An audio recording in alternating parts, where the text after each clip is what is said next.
here's an inside give.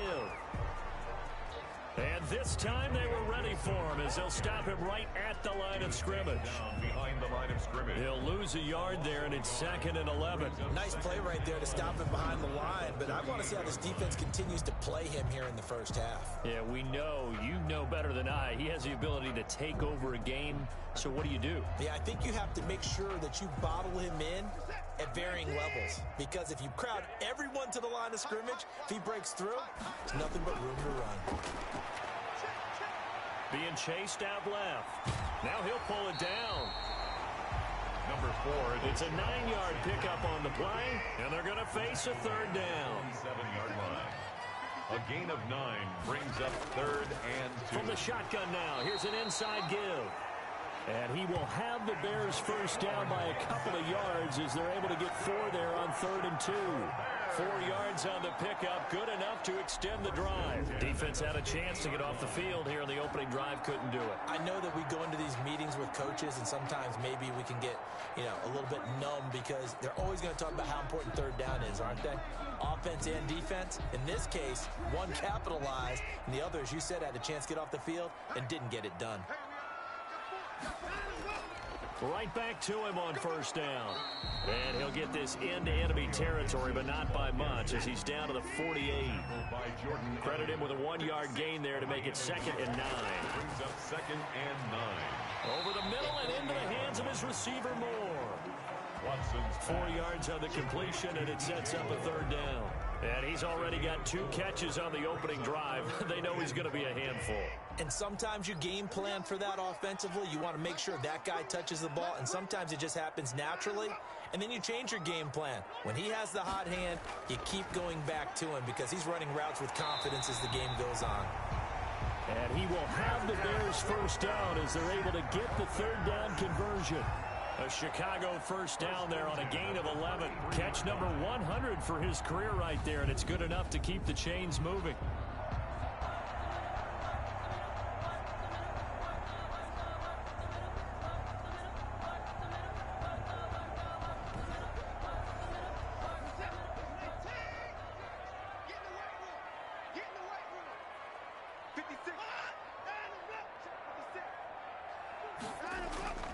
They'll run on 1st down.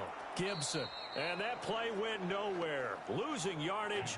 It'll be back at the 36. That'll set him back with a loss of 3 on the play. And that'll make this a 2nd and 13. The running lanes have definitely not been there for him here in the first half, and I don't think it's all been his fault. His offensive line hasn't given him much space. A loss results there.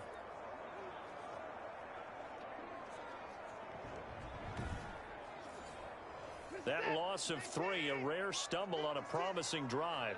Here's 2nd and 13. Now he dumps this off over the middle. Give him 3 on the play, and they're going to have a 3rd down. It's a gain of 3. Brings up 3rd. A shotgun snap for Watson. And he's got Lockett. And they'll have it in the red zone before he crosses over out of bounds. 16 yards is the pickup there and a first down for Chicago. Okay, I'm not so great at math, but I just looked over at our statistician Marvin, and he signaled to me 5 for 5 to get things started here on this opening drive. Where I come from, that's pretty good. That is pretty good. Now, what do you do defensively to adjust? Well, this is where you've got to make a decision as a defensive coordinator. Do you really get after the quarterback? Or maybe you tighten down on the receivers, bump them off of their routes, chip away at their timing so things aren't as precise as they've been so far in this game. And finding the tight end Hooper. And he'll go down here at the 12-yard line. They'll contain him to just 4. 2nd down. To the air yet again, Watson. And he can't find a receiver, and he's brought down. Chris Jones able to record his 5th sack of the season. No doubt that's a very good play defensively right there, because you've always got to be aware that he can take off and make a big play with his legs. How about the way they were able to contain him? That also tells me the coverage was excellent downfield.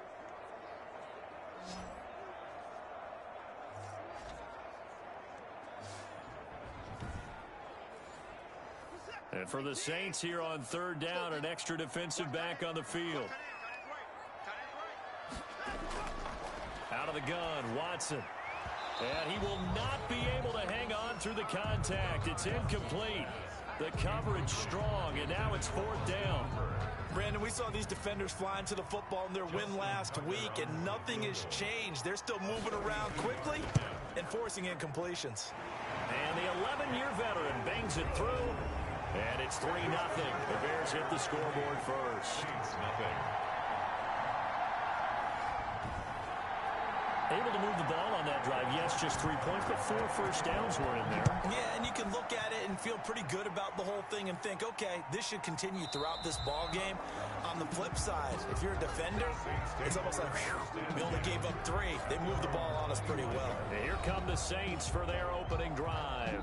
They will be led out by the Heisman Trophy winner from 2018 from Oklahoma, Baker Mayfield. Is it okay if I give him a few props right here? Do you mind? I think he's earned it. Go ahead. Okay, how about a guy who was a 2-time walk-on, who later became a 2-time Big 12 Player of the Year, has the most touchdown passes in Big 12 history with 129, a Heisman Trophy into his credit, and took his team to the college football playoff semifinal twice while at Oklahoma. Defensively here, you're facing a top 5 team in terms of points scored in the NFL, so when they're that high-powered, you've got to find a way to hold them under 20, because to me, that's the magic number. 20-point score gives yourself you give yourself your best chance to win. So if they're up around 24, 28, 30, they could be in some trouble. I think so, because then you turn it into a shootout, and that means your offense has to keep pace. Well, partner, I'm not sure how this drive's going to end, but how about the way they flip field position there? A nice attacking play that picked up a heck of a chunk of yardage.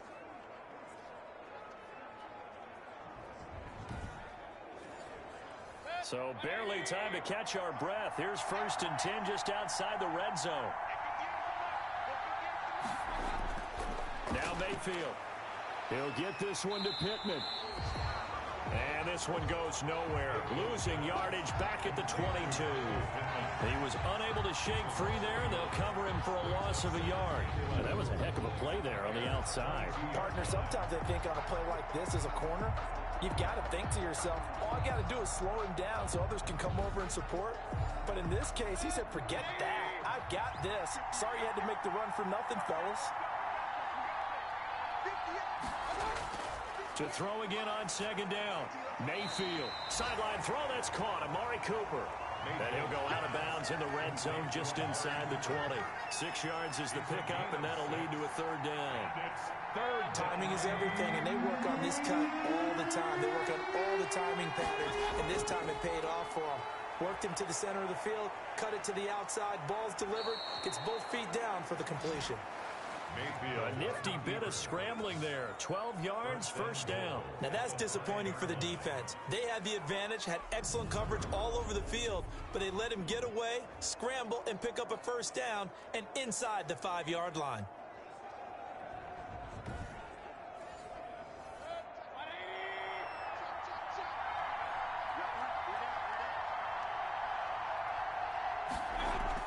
They'll try and run for it with Fournette. And he is in for the score. Touchdown, New Orleans. Touchdown. Leonard Fournette hitting double digits with his 10th touchdown of the season. And the Saints have taken the lead. People always talk about one of his biggest strengths, running the football, vision, and he found the spot there, went into the end zone. You're exactly right about that, and it wasn't just the vision, right? Once he saw the gap, decisiveness, made up his mind, and about the power to finish the play. Not only did he get good blocking, he created his own space as well. Austin Seibert on for the extra point. He's got it. They'll see that opening drive field goal and raise it a touchdown, and that makes it 7-3. Bears 3.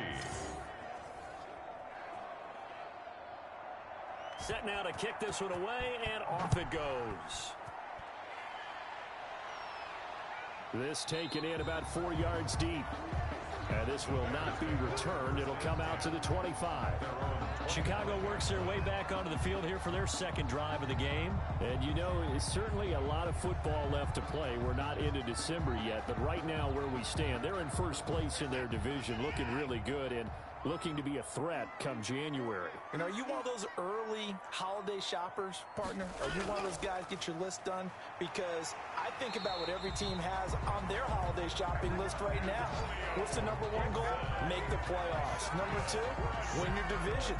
Number three, and I think the biggest goal of all, try to get the number one seed so you get that first round bye and ensure you don't have to go anywhere in January and hopefully get to the Super Bowl that way. Ball up to the 35 now as they come up on 1st and 10.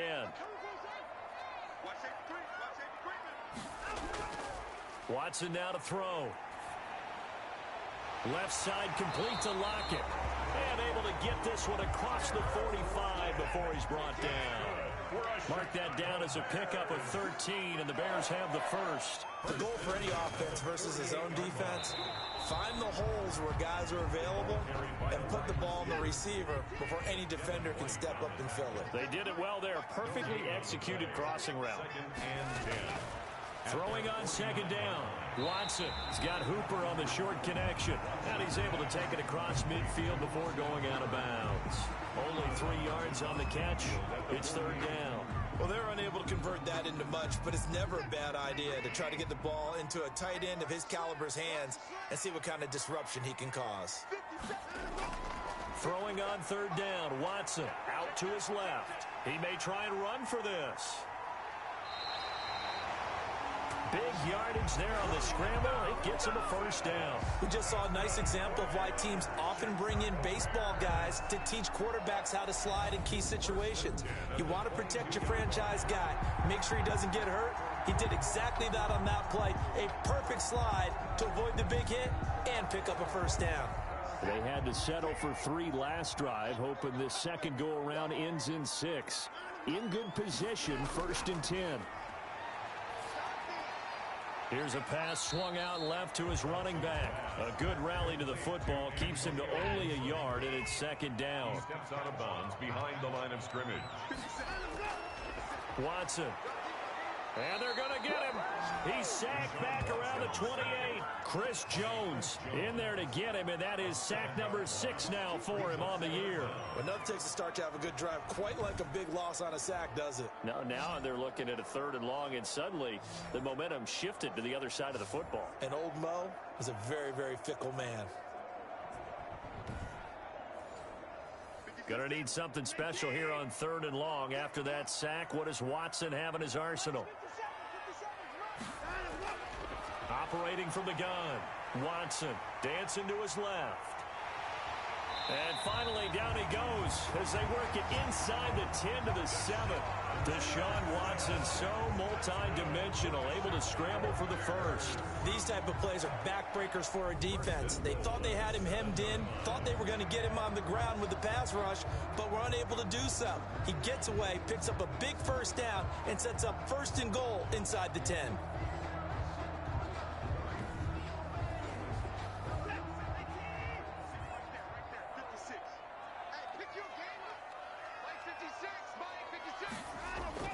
Now Watson. And it'll be intercepted. Picked up by J.C. Jackson. And a big turnover there as his guys will get the football back.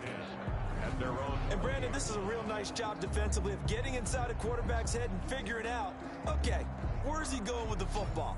Because you can make an educated guess defensively, not all the time, but sometimes. And when you're right, you've got a decent chance of coming away with the football. Leonard Fournette making his way back out there. And you see his numbers from a week ago. He was up over 100 yards then, and he's already hit pay dirt here once in this one. We always talk about quarterbacks and receivers getting into rhythm, right? Really feeling good, finding each other downfield. I think running backs operate the same way. They can hit a good rhythm and a good stride, and he's carrying it over from last week. They begin with a run by Fournette. Fights forward for only about a yard up to the 21. 2nd and 9 now from the 21. 1 yard gain brings up 2nd and 9. Working out of the gun, Mayfield completes it to the tight end Kittle. And he'll get this up to the 34-yard line. A gain of 12. Well, that certainly has to feel good. And it's not all the time that the play caller should get all the credit. Sometimes I think in the huddle, the quarterback just says, hey, who's going to make a play for me? I just need something right here. And the end result there, nice first down. Drive keeps moving.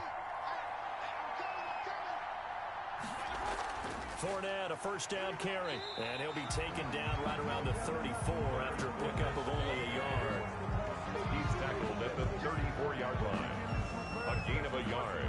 Brings up 2nd and 9.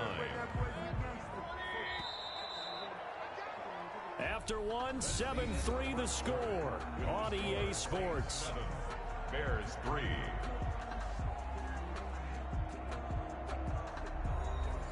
Still 9 remaining on 2nd down.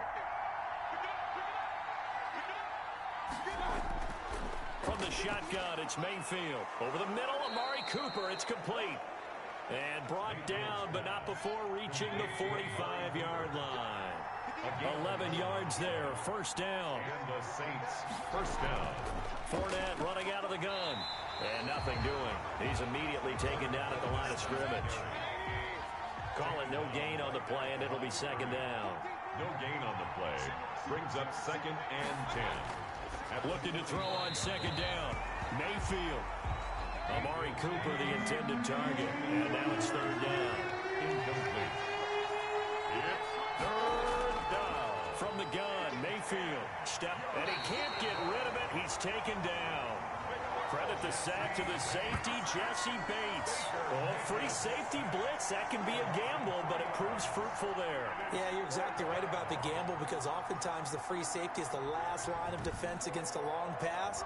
And when he comes at the quarterback, he'd better get home and make the play. Otherwise, a big play could result for the offense.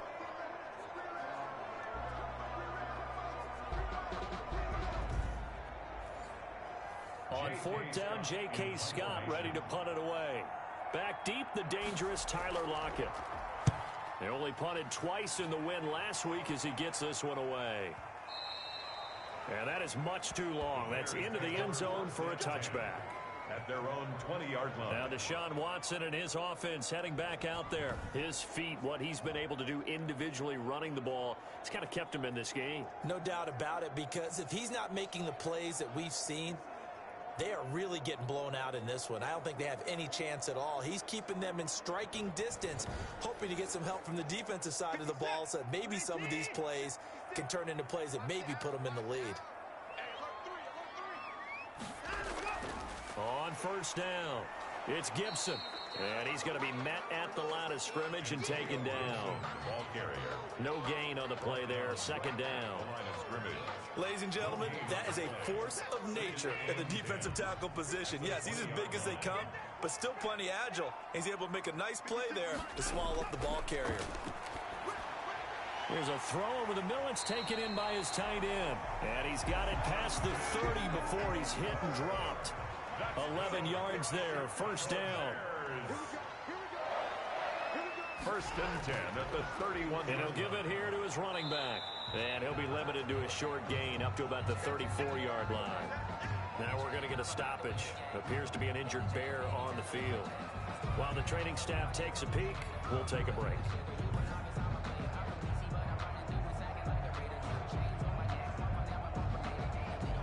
The last run good for 2. Here's 2nd and 8. From the gun, Watson. He's got Hooper on the short connection. Watson's 4 yards on the completion, and it sets up a 3rd down. Completion was given up, but that's why you play zone defense, so that you can have people around the ball when it's caught, and you don't give up much run after the catch. The Bears on 3rd down. They've been excellent, 6 for 7. Here it's 3rd and 3. Operating from the gun, Watson. And he can't find anywhere to go with it, and he goes down. Chris Jones in there to get him, and that is sack number 6 now for him on the year. That was their 3rd sack of the ball game. 2nd in the league in sacks coming into this one. They're planning on making it a race to the top, aren't they? Absolutely. They're looking up at that top spot, but they might be looking down at the 2nd spot pretty soon.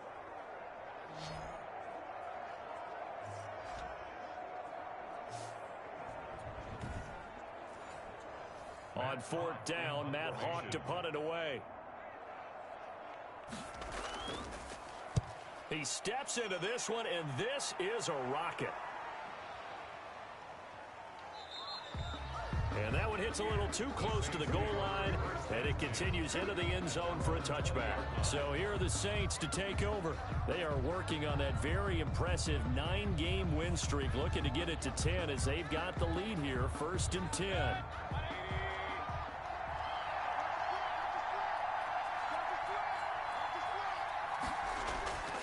Mayfield. This one into the hands of Kittle, the tight end. And he'll be out of bounds at the 25-yard line. 5 yards on the catch there, brings up 2nd down. It's a gain of 5. Brings up 2nd and 5. And now Mayfield on the bootleg. Rolling to his left. He's going to take off with it. And they're able to get this one across the 35. Now we're going to get a stoppage. Appears to be an injured bear on the field. While the trainers take a look, we'll step aside.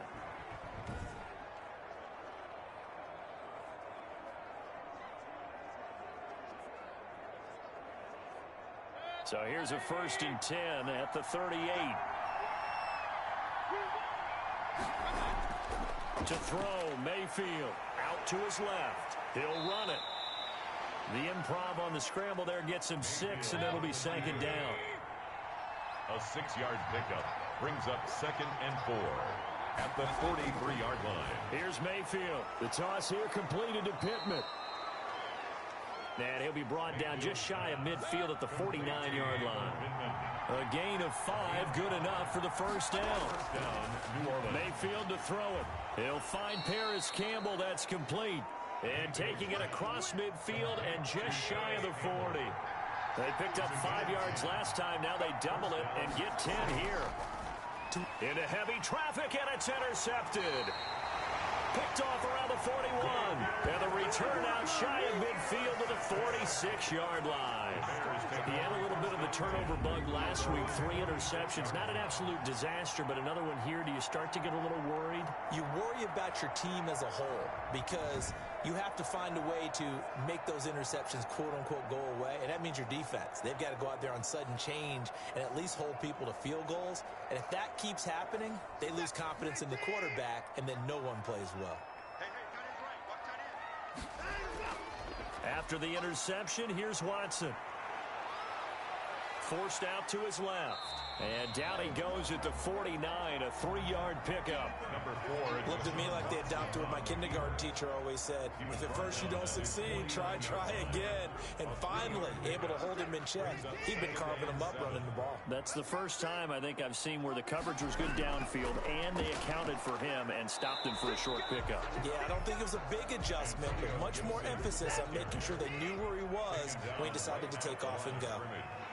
No gain on the play. Brings up 3rd down and 7. From the 50, it's Watson. Throw left side complete. That's Collins. Watson's pass. And they'll get this across the midfield stripe, but still winding up short of the 1st down. One hallmark of good defenses is understanding the game, understanding positioning, and tackling immediately in the secondary after catches. I think we just saw that on display right there. Got to him before he ever had a chance to think about turning it upfield.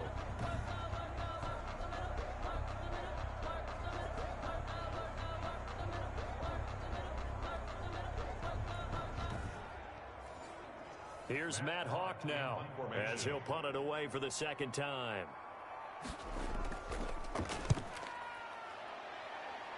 And no return possible here as they angle this one out of bounds. 1st and 10 at their own 27. The New Orleans offense set to take over. And it's only November, but the playoffs, we know how it works. They'll be here before you know it. If it ended today, they would be the number 1 seed. And that's a great spot to be in.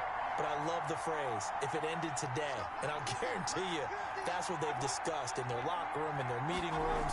Yeah, we know where we'd be if it ended today, but we also know it's not ending today. Right. So they've got to continue to play the type of ball that put them in the spot where they're number 1 in their conference. Tackle made there by Bilal Nichols. Brandon, 5 yards on that run. Let's get back to the huddle and make sure if you're a back, you spend time with your offensive line and give them credit. Hard to move those 300-plus pounders at the line of scrimmage, and they did for a significant chunk of yardage. 2nd and 5 now. Mayfield, and that is incomplete. He was looking for Michael Pittman that time, and it's third down. Incomplete. It's third. Mayfield now, and he'll get that to Fournette, complete. A beautiful spin and room to run. And he'll take it into the end zone for the Saints touchdown. Complete. Leonard Fournette with touchdown number 2 in the game, and now 11 on the year. And the Saints able to stretch that lead out further. Well, he's used to running it that distance. Here he had to catch it, too, before making the run. Heck of a play for the score. There's not many things better for an offense than a back who's a complete guy who can run it and catch it. And we just saw him complete a big-time play for a touchdown.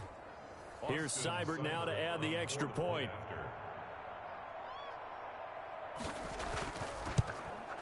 And this one's right through to make it a 14-3 ball game. So they only needed 3 plays on that drive. And it ends with a touchdown for New Orleans. The kickoff unit is out on the field, and they will send this one away. This will make it into the end zone. And he'll just sit on this one as their drive will start at the 25. There again is the running back as he trots onto the field. He's had a good chunk of carries. Problem is for very little success. I don't want to put it all on his shoulders, but that's a big reason they're losing right now. Have to be very careful that he doesn't start pointing fingers. Offensive line obviously trying. The defense is doing a nice job against him today. When it's all said and done, it's all about the guy in the mirror. He has to get it done better going forward. See if he can look and do some soul searching now.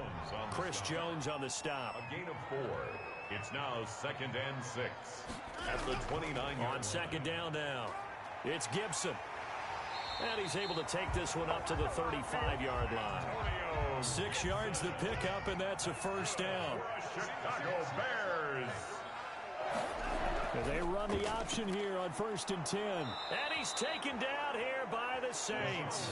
Chris Jones, he's the one to get him, and that is sack number 7 for him on the year. I'm starting to feel for that quarterback back there. I mean, you know me.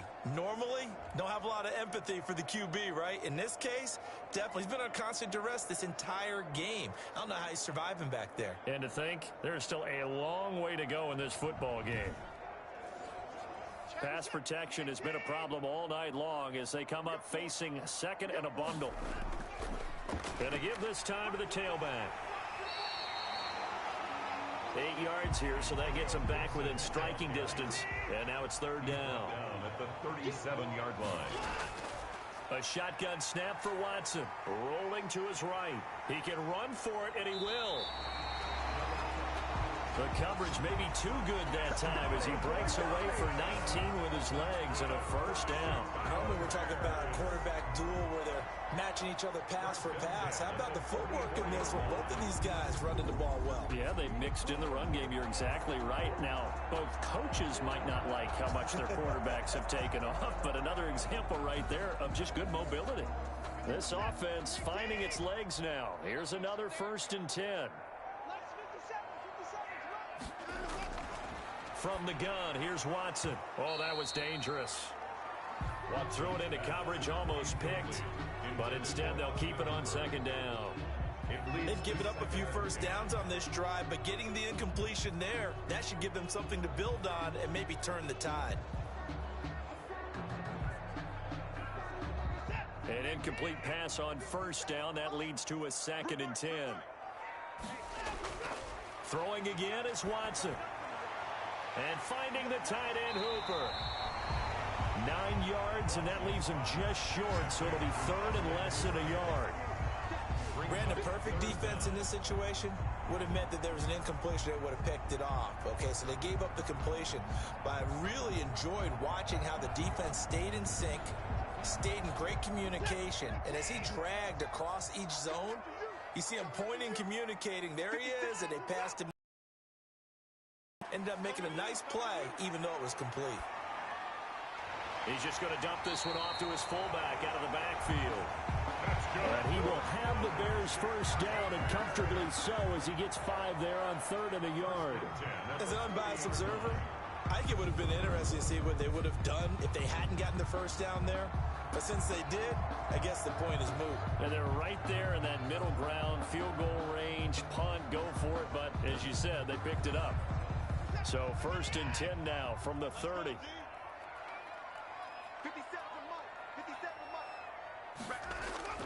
To the air yet again, Watson. And that'll be complete to the running back, Gibson.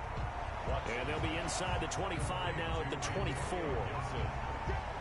Just about every quarterback is trained to really look downfield first before you come back and make a nice, safe throw. And in this case, that's exactly what he did. Found his running back, let him create some space, and it turned out to be a nice play for the offense.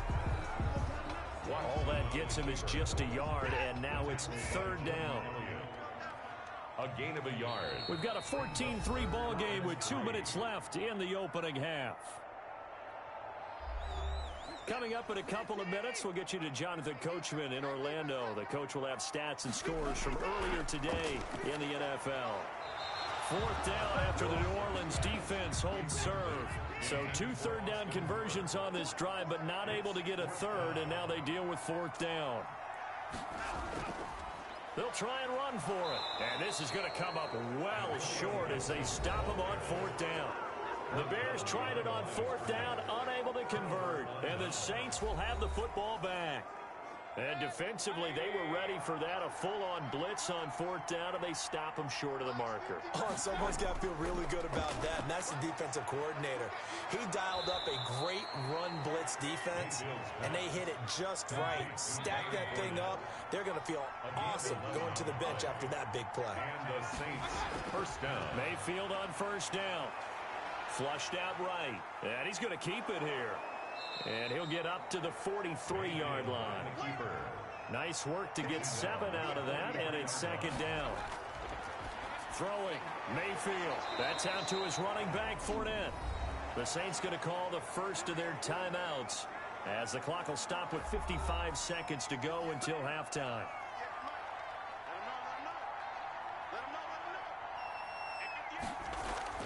A 1st down throw from Mayfield. Over the middle, Cooper with it. Now we'll get a quick timeout called by New Orleans, number 2. As the clock shows 50 seconds to play here in half number 1. Able to get 7 on that 1st down pass play. 2nd and 3. Now Mayfield. Over the middle, it's complete. And he's going to have another 1st down as the tackle's made here at the Bears 33. Give him 10 yards there as this offense is on a roll. This drive continues to plunge forward. And with that completion, he's now north of 200 yards here in the 1st half. Boy, a tough start for the secondary defensively. It is, and it's got to put a dent in their confidence. And, you know, you always want to keep that up and feel like you can always bounce. And he's going to be taken down. Pressure gets there back at the 39-yard line. Romeo Okwara. Credit him with a sack, and it goes as a loss of 6. I think normally we would talk about this more with basketball players and football players, but let's adopt it in this case. He's a stat sheet stuffer. Had the interception earlier, now a sack. But he just needs a touchdown for the trifecta. That's about all he needs, and he's going to go for it. Work to be done here on 2nd and 16 after the sack. Another try after the 1st down sack. Mayfield, that's to his running back, Leonard Fournette. And with just 4 seconds left in this 1st half, a timeout call. So with 4 seconds to go in the half, here's the field goal unit onto the field. From the left hash, it's an even 50-yard attempt. And this is right down the middle as he puts it through. And that will do it for this 1st half. So we have come to halftime in what's already a 2-touchdown game. As we'll head down to Orlando, that's where we find our man Jonathan Coachman at our EA Sports Halftime Report. Coach. All right, Brandon, thanks very much. We'll get back to you and Charles in a minute. But first, time to give the folks at home a look at what's going on around the NFL. We'll get started up at FedEx Field in our nation's capital, where it was definitely a game with some intrigue, as you can see by the scoreline. 24-21, the final score. From there, let's head off and check out a second game. And they were victorious in that one over the visiting Jacksonville Jaguars. 30-27 was the final. And lastly, we'll wrap up the week with Monday Night Football. Definitely one to tune in for, as it'll be the Pittsburgh Steelers and the Tennessee Titans. In the game you're watching has been Baker Mayfield with a strong first half. He's thrown for over 200 yards already, and his guys have the lead as well. As we get you back to Brandon Gaudin. All right, Coach, thank you, and we welcome everyone back for quarter number 3.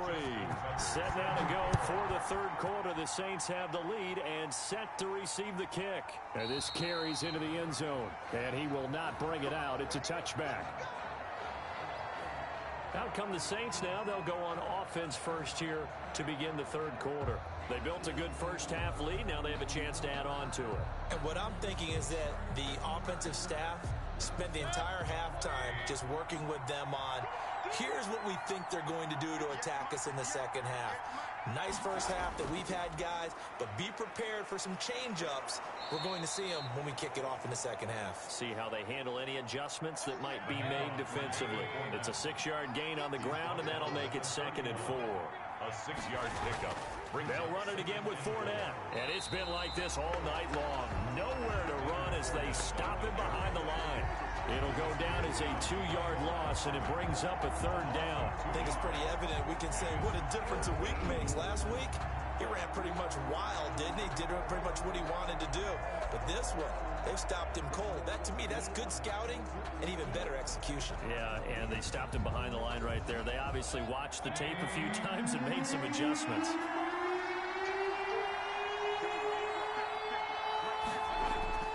On 3rd down, Mayfield. Got a man, and he hits him in stride. And he is going to have a Saints first down as they're able to get the 3rd down conversion. But now we get into the psychology of the whole thing, because a lot of teams with a 2-score lead in the third quarter, they almost become defensive with their offense, just playing not to lose. I think with this team, you got to figure at this point, this is a great spot for them to go into attack mode, really try and put the hammer down and finish this one off. First down, Mayfield. Out of his hands quickly to Pittman. Mayfield's pass. It'll be a pickup of 10 yards. And that'll make it 2nd and a foot or so. It's 2nd. Now Leonard Fournette. At the Bears. And he's going to take this down close to a first down at about the Bears 38. Call it a gain of 7, and it gets him a new set of downs. A gain of 7. And the Saints. Mayfield now looking to throw on first down. And he'll go down. The Bears get there for the sack. Terrell Lewis gets him for a loss of 5. He is so tough to handle on the blitz, and that's Exhibit A. Now, we talk about players blitzing all the time. I often laugh and sometimes call it just straight-ahead pursuit. What a running start right back to the backfield for him. Yeah, it really didn't give anybody a chance to get up there and stop him. No, I mean, that's really, really difficult. You're asking a whole lot anyway, but when he gets that kind of a start and comes through clean, oftentimes the advantage definitely goes to the defensive player. That will go as a pickup of 7 on the 7th play of the drive. Now, after the running play, we've got a man down on the field. We'll check on his status when we get back.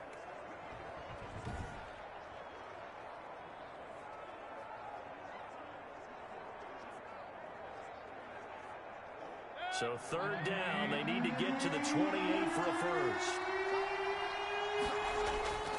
From the gun, Mayfield completes it to the tight end, Kittle.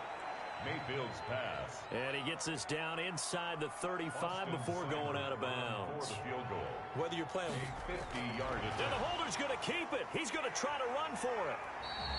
They're not going to get it. They try to move the chains with a surprise, but it's a turnover on downs. It would have been a long field goal. The fake doesn't work out, and the Bears will get the football back.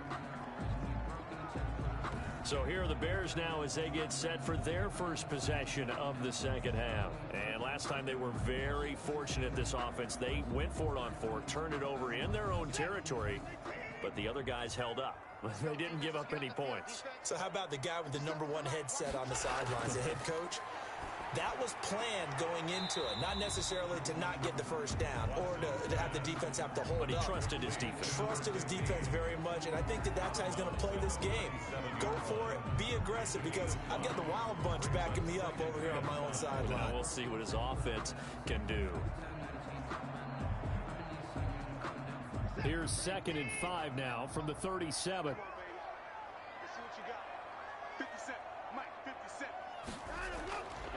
Out of the gun, Watson. He's got Hooper on the short connection. And he's dropped right at the 40. Gain of 3. This offense in desperate need of a conversion as they come up on 3rd down. From the gun, Watson. He's got his man, Boyd. And he will have the Bears' first down. It's a gain of 6 that time on 3rd and 2. Gotta say, I was a little surprised to see him, Charles, come out in the shotgun on 3rd and less than a yard. Yeah, but the way the NFL is nowadays, we hardly ever see anyone really run for it on short yardage. So they're going to throw the football more times than not. That was a nice, easy rhythm throw right there, and they pick up the first down.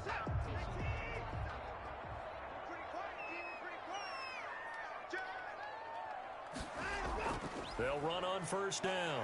Gibson.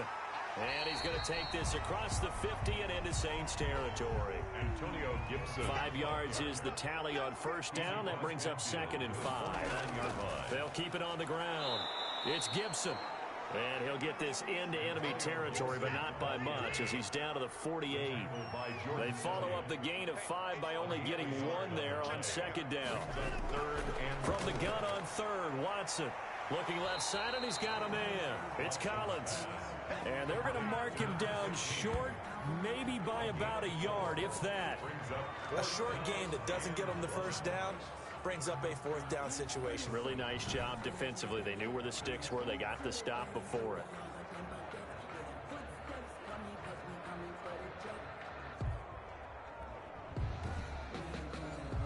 Here's Matt Hawk now as he's on to punt for Chicago.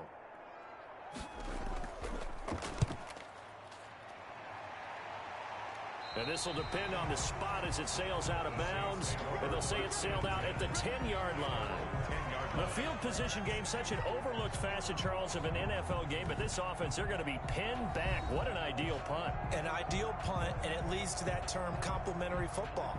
Because them doing that puts their defense in a great spot, doesn't it? Gives them a chance. If they want to be aggressive, try and maybe get a safety out of this whole thing, it puts them in that position. Trying to get the run game going. This is Fournette. And a short pickup here as he'll get across the 10 to the 11-yard line. Give him a couple on the carry there. 2nd and 8. Certainly a nice job there by the defense rallying to the football and getting him on the ground. But I think the play gets made by the defensive front. Because if they can't get upfield, their job is to go ahead and get low, almost get into a ball sometimes, stack things up, and make it difficult for the runner to find a hole.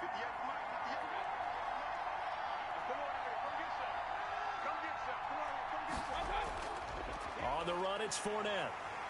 And not much here as he'll get it to the 11, maybe the 12-yard line. They follow up the gain of 2 with a gain of 1 that time. And it's Mayfield from the gun on 3rd down. Got an open man. That's Campbell. And he is going to have a Saints first down as they're able to get the 3rd down conversion. It'll be a Saints first down on a gain of 16 yards. And defensively, they were in zone coverage there. Do you have to be a little careful? You're losing playing against a good quarterback like he is to not play too much zone? Yeah, you have to be careful about how much time you're giving up. I think it's a good point you just brought up. So maybe if you still want to play zone, you go to a zone blitz scheme. And you can drop anyone out of your defensive front. Defensive end, defensive tackle. It doesn't matter. You just exchange someone to bring more pressure towards the quarterback and still try and cover downfield. This is Fournette. This will go for 5 up to the 33. The handoff to Leonard Fournette. Brandon, all things considered, they have to feel pretty good about getting that type of a gain considering the blitz that they just had against them. And 5.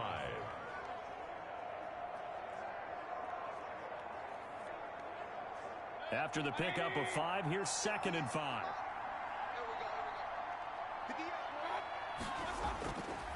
From the shotgun, it's Mayfield. And he'll hit the slant route. That's caught by Cooper.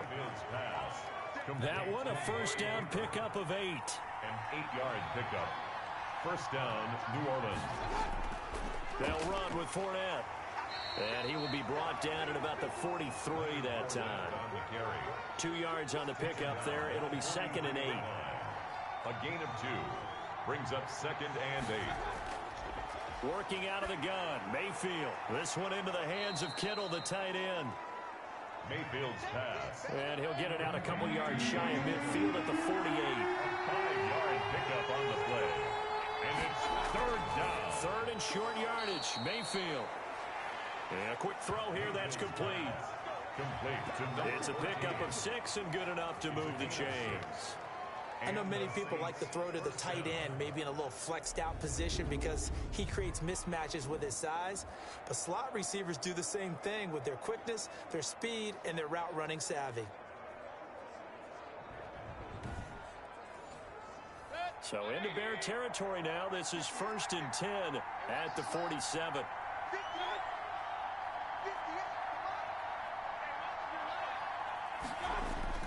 They go back to the ground now with Fournette.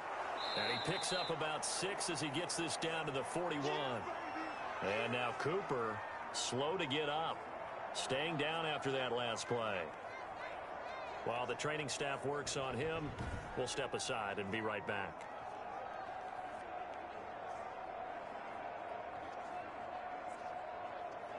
Six yards on that last play. Here's 2nd and 4.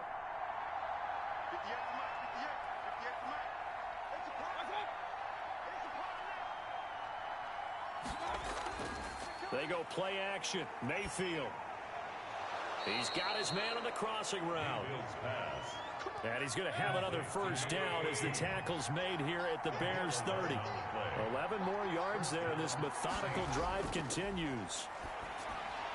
There's a throw over the middle. It's taken in by his tight end. And inside the 20 before he's brought down. 11 yards there, just like last play. First down. I'd have to say they're feeling like they are in rhythm right now. Things are in sync, aren't they? Team's winning, got a nice little margin on the scoreboard, completing some passes, and they just completed another one for a first down there to the tight end. That's going to be caught at the 10-yard line. And this will leave him a yard short. Nice pickup of 9 yards on first down. I don't care what sport you're playing. Everyone likes to build up a little momentum, don't they? And look at this, back-to-back completions to the big target at tight end. That one not as profitable as the other, but still a decent gain. Ball resting on the 10-yard line. It's 2nd and 1. Now Fournette. And a short pickup there down to about the 9. He can muster only a yard there, and they'll be left with a 3rd and very short. Brings up 3rd and inches. They'll try and run for it with Fournette. They're able to convert on 3rd down, and that sets up a 1st and goal. Well, this has been a long drive. In fact, it's eaten up a good chunk of the 3rd quarter, which is precisely what you want when you're playing with the lead. You control the football, you control the clock, and impose your will on the defense.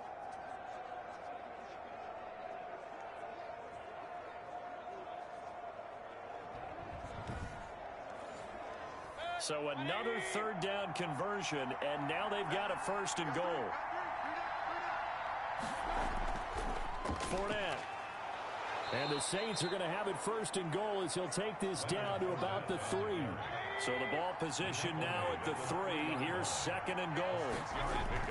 They'll try and punch it in. Gordon. And this is not going to do it as he's stopped at the 2-yard line. No gain on the play there. They're going to need to come up with something better here on 3rd and goal. He has elite instincts from his linebacker. And he takes it across and into the end zone. Touchdown, Saints. Melvin Gordon, his first touchdown on the year. And the Saints now add 6 to their lead.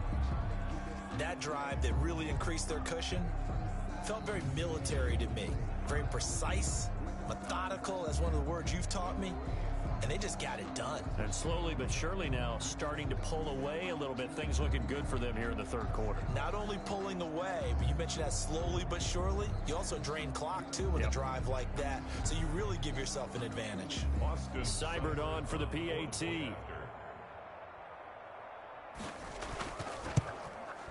And the lead now to 3 touchdowns at 21 points. So that, amazingly, a 17-play drive. And it's capped off by a touchdown run coming from Melvin Gordon. The kickoff team on the field now as they will send this one away. Fielded a couple yards into the end zone. And he'll be stopped right around where he would have been had he gone down to a knee, maybe a yard shy of there at the 24. And now Chicago getting ready to go as they take the field. They're down 3 touchdowns to this point, needing to put something together as they have it 1st and 10.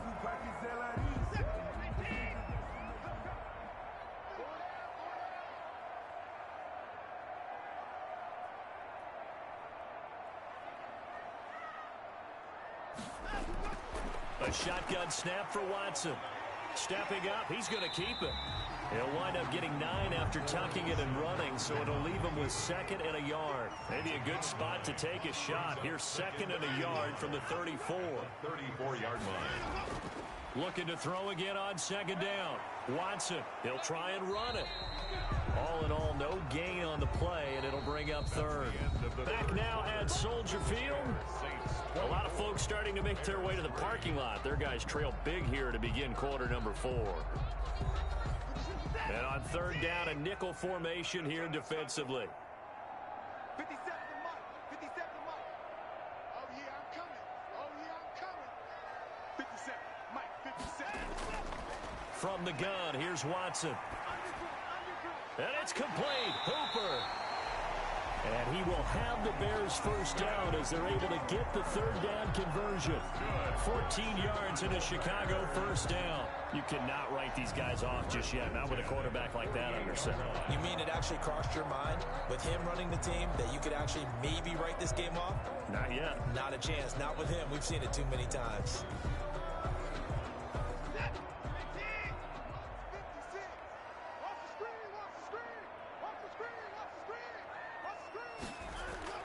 On 1st down, Watson, and finding the tight end Hooper. Watson's pass. A good pickup there, 8 yards on the 1st down completion. Facing a 2nd and 2 after that last catch, good for 8 yards. At the Saints. Operating from the gun, Watson, quick slant, caught by Moore. J. Moore. 11 yards there, 1st down. Chicago Bears. 1st and 10 at the 30. Again, it's Watson. They'll lock it with a grab over the middle. And he'll go down at the 26, following a gain of 6. A gain of 6 there on 1st. When you see zone defense and you know you've got a drag route on as your primary call, you've got to be really careful as a passer about how far you let your guy go because he might wander into some tough coverage. And that'll be incomplete. Took a pretty good shot as he tried to pull that one in. Couldn't hang on 3rd down. Brings up 3rd down and 4. 57 to Mike. Watch 57. To the air yet again, Watson. The ball popped in the air and intercepted. Picked off inside the 5. And not much on the return there. He'll take it only up to the 9-yard line. This spot in the 4th quarter with that deficit had to throw the football. Unfortunately, there's the risk of big turnover. And you know you're going to be throwing against nickel, dime, all sorts of exotic defenses, but you have to do it anyway. Ordinarily, you might want to run the football a little bit, try and get them out of it.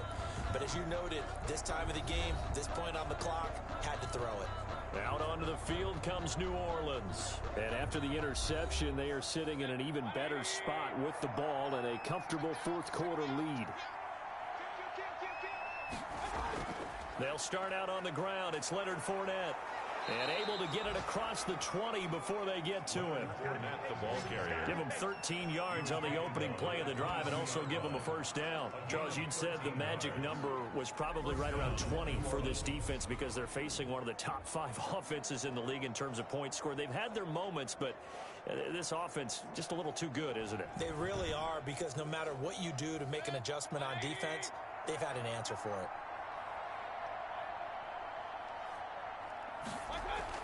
They keep it with Fournette on 1st down. And he's upended after a gain of 4 up to the 25-yard line. Tackled at the 25-yard line. The run got 4. Now they deal with a 2nd and 6. Here's a give to Fournette. Broke a tackle, but not much room there ultimately. Just up past the 25 and no further. He was tackled. That's it. That's what you want. Straight ahead positive gain. Just keep that clock ticking. The Saints on 3rd down. Can't fault these numbers. 7 for 9 thus far. This will be 3rd and 5. And that's going to be incomplete. The coverage too good there. The contact popped the ball free, and it's 4th down.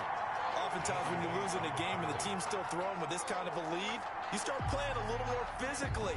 And they took that opportunity right there to be extremely physical and force that incompletion. Here's J.K. Scott now as he'll kick it away for the 2nd time.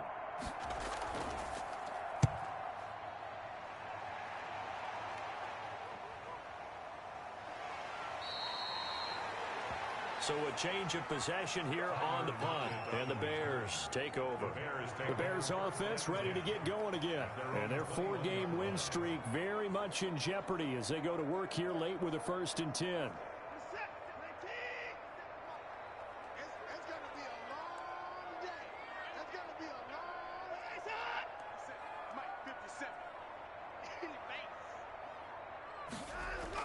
Trying to shake off the interception. He'll look to throw. And he's got it. Got his man on the end route. Complete. Watson's pass.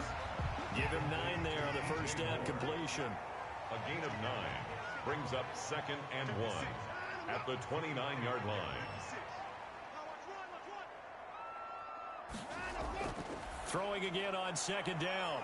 Watson. And for a 3rd time tonight, he's intercepted. It's Shaq Thompson here with a pick. And his guys are going to take over at the 31-yard line. Well, this defensive pressure has been constant all game long. The pass rush, the coverage, they've all been excellent. And now they'll tack on an interception here as this one continues to slip just further and further out of hand. Back out onto the field now comes the New Orleans offense. And they just continue to roll right along, really. This has the looks of yet another victory as they hope to polish it off here in quarter number 4. A handoff to Fournette. And he gets stopped up at the 31 after a gain of maybe a yard.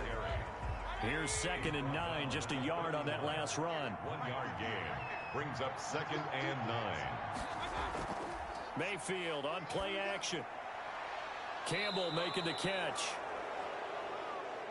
And he'll go out of bounds inside the 15-yard line.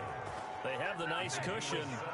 They just want to pour it on right now, still throwing the football. And I know my background says, why do you need to do this? Just go ahead and run out the clock and get a win. But as many people pointed out to me, this is a video game, man. Go ahead and put the numbers up. Sportsmanship, not an issue. Exercise those fingers. Here's a 1st and 10 at the 14-yard line. Mayfield looks to throw. Over the middle to Kittle. Complete.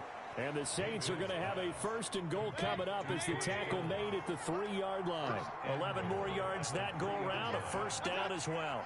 These guys are running offense like you drive. The pedal is down. Stomp down. How about that? Back-to-back completions. They are rolling. So much for being conservative and running that football. Leads to 2nd and goal. 2nd down and goal. Mayfield. That's caught at the 3. Only able to pick up 2, and that leads us to 3rd and goal. George Kittle.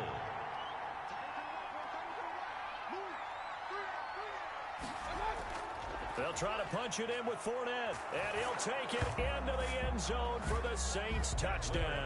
The ball carrier. Taking it in from 2 yards out, and the Saints add on to their lead. Well, 3 scores in this game. I think that deserves some type of a broad gesture. I know in hockey, that's called a hat trick, and people throw their hats out on the ice. What about us? What can we do for this guy? Well, if I'm his teammates, I'm buying him a little steak dinner tonight, right? At least a skirt steak, probably a filet. Oh, you're going big. I like that. Yeah, I mean, skirt is minimum, skirt filet steak, at come maximum. On. You can't give the guy a skirt steak. That's He true. scores 3 times. Filet, There you go. 10 ounce, 16 ounce. Porterhouse. Fine. And they're able to up the lead by 1 more. That time, a 6-play drive. And the man who finished it off with a run into the end zone, Leonard Fournette.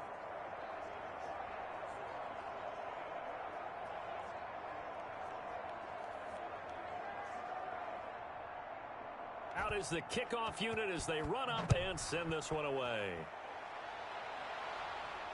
This will make it into the end zone, and this will not be brought out. It's a touchback. At their own 25-yard line. Now Deshaun Watson and his offense heading back out there. And that interception that ended their previous drive likely also ended any shot they had at victory. Yeah, long road back from here, no doubt about that one. But let's face it, if you're going to go out there and compete, you want to try and end on a strong note, don't you? Absolutely. It won't end in a victory like you said, but they can maybe take something positive out of this one. And he's taken down but able to slip across the 35. A nifty bit of scrambling there. 12 yards, first down. Not only another first down, that also puts him over 100 yards rushing. That's not something you see very often in the NFL. We see it more in college, but I think with more of the melding of the college game with quarterbacks, we'll see this a little bit more often in the future. Line of scrimmage, the 37 on 1st and 10. Faking the give, now Watson. And now he's going to use his legs. And they will only muster a yard here to the 38. He'll get just a yard on the scramble. It's second down. Brings up 2nd and 9. At the now Watson. And the Saints pressure gets him. Brought down for a sack. Watson sacked. That right now, that's a defeated team out there. I think you can see it totally in their body language. Hands on hips, heads low. It's just been a struggle from the start. Yeah, this team has been thoroughly beaten right from the word go.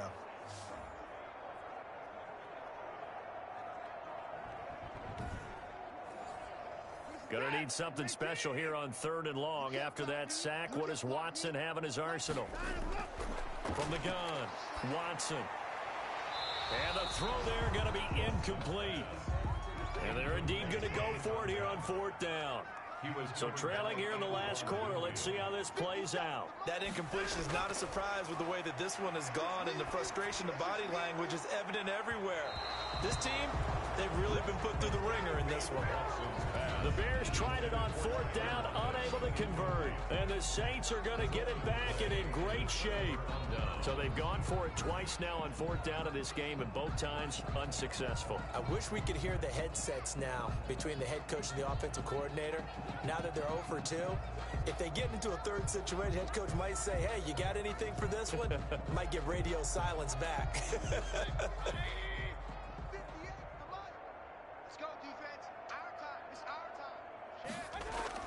A shotgun give to Fournette. Call it a gain of 4 on 1st, and that'll make it 2nd down. Down at the 28-yard line. A gain of 4. It's now 2nd and 6. Again, it's Fournette. And he'll be dropped at the 23 after a pickup of about 4. The Saints on 3rd down. They've had plenty of success. 8 conversions, looking for a 9th. They need just a yard here. It's 3rd and 1. Now a handoff here to his running back. Leonard Fournette. And he is going to have a Saints first down as they're able to convert, albeit not by much, on 3rd and a yard.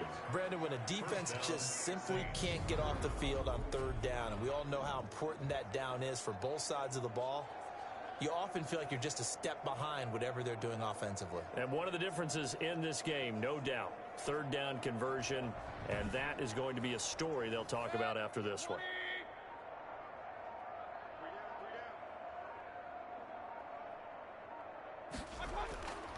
And he'll give it here to his running back.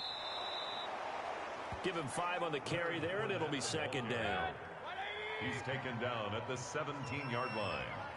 It's a gain of 5. They'll try to throw here. Mayfield out of his hands quickly to Pittman. And the Saints are going to be looking at 1st and goal as they move this down to the 4-yard line. It's a nice pickup of 12 yards, and it gives him a 1st and goal.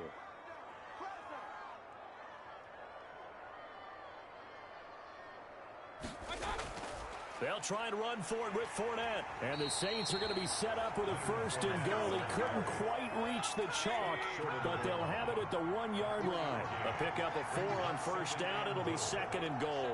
Well, they made the play there, and I'll guarantee you their coaches and the other players are screaming at them about their pride.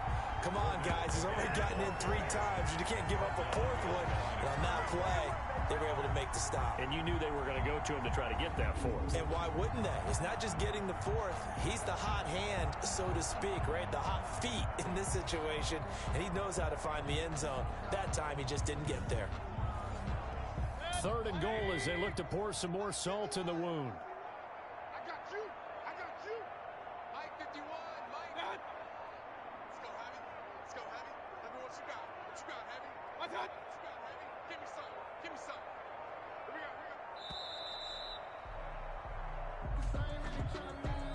Delay of game, offense. So that'll back him up 5. Still 3rd down. How crucial will those 5 yards be? We'll see as they come up again here, 3rd and goal. 58, right over there. From the gun, Mayfield. Hard throw, incomplete. Mayfield's pass. And this is too far behind his man. He missed him. It's incomplete. A 24-yard attempt. Seibert able to knock this one through. Good. And that will just add 3 more to a lead that's already out of hand. Bears 3. So it's 3 more points, and that widens this thing out even further here in the 4th. And you know in this league, you can never have enough points. But this widens it out, as you said. And now it's all about ball control, isn't it? And no effort to bring this one out. It's a touchback. Their own 25-yard. The Chicago offense set to get started. They were coming off the extra week of rest, but this team started sluggish, and it really didn't get any better from there. And trailing big here in this 4th quarter. Ready? Tight end right. Tight end right. Hey. 4 down. Now a 1st down throw, Watson. And he's taken down here by the Saints. Deshaun Watson. Jordan Elliott in there to drop him for his 11th sack of the year. You never want to give up a sack. From the O-line's perspective, they hate it for several reasons, especially because they felt like they let little brother down back there in the pocket. Oh, no doubt. They have a ton of pride, and they go into every job wanting to keep that guy clean. They want that uniform with no grass stains, no dirt, nothing on it. But it's really, really difficult. You're talking about some terrific athletes who are trying to put him on the ground. Just 2 minutes remaining here in the 4th quarter of what has been a one-sided affair. So the Bears with the football here as we welcome you back. Pass protection has been a problem all night long as they come up facing 2nd and a bundle. Now a throw here, hauled in. And they're able to get this one across the 35. 15 yards on the play, 1st down. Offense for them has been at a premium. You wonder where plays like that have been all game long. They're thinking the exact same thing themselves, but they're also looking forward now because now these plays are really for next week, trying to get some momentum going.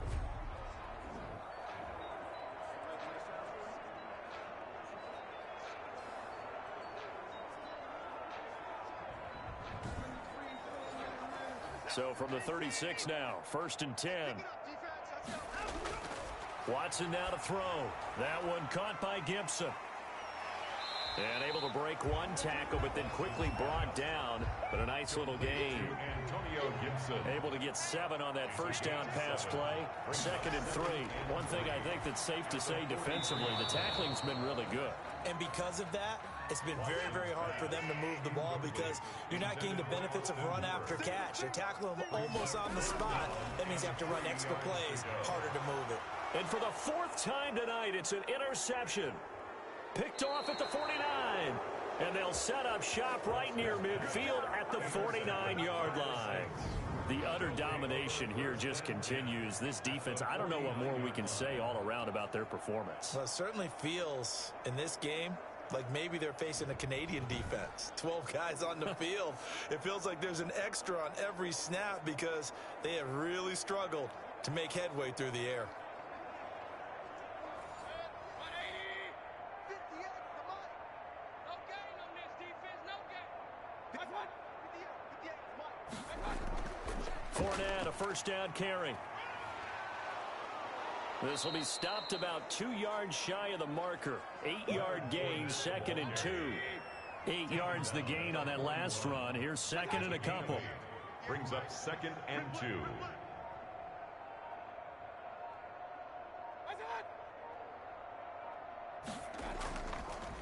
Fournette on the counter. And for one of the first times all night, he is going to go nowhere as they bury him behind the line. 2 yards the loss, and now they go from 2nd and 2 to a tough 3rd and 4. And it's 3rd down.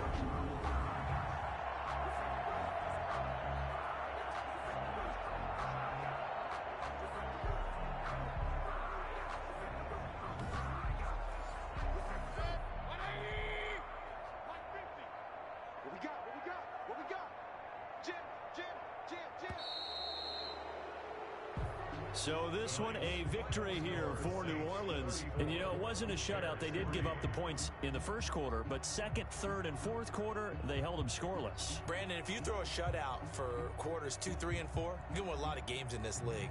And this felt a lot like, almost like if you said baseball, and the pitcher goes through the lineup the first time, and the hitter's getting to see him, and then they come out after that, and the bats start blazing, right? I think they saw their best stuff in the first quarter and just shut everything down from that point on. What a great, convincing performance.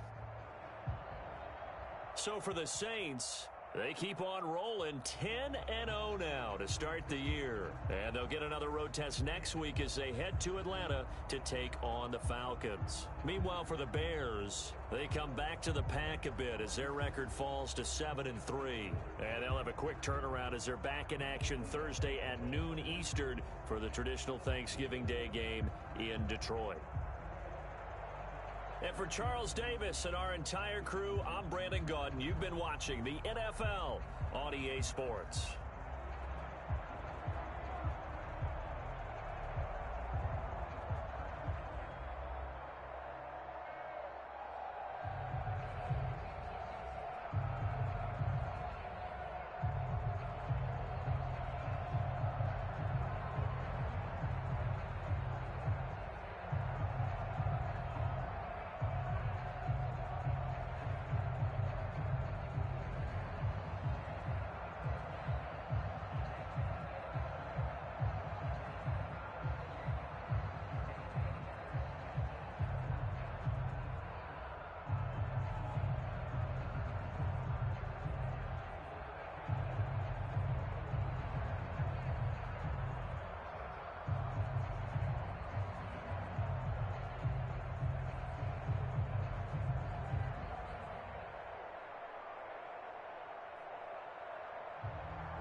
today.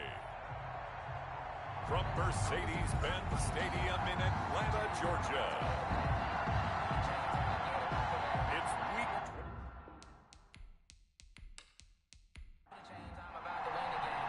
The final playoff push is upon us. It's week 12 of the NFL season, and we're underway on EA Sports. And this will make it into the end zone.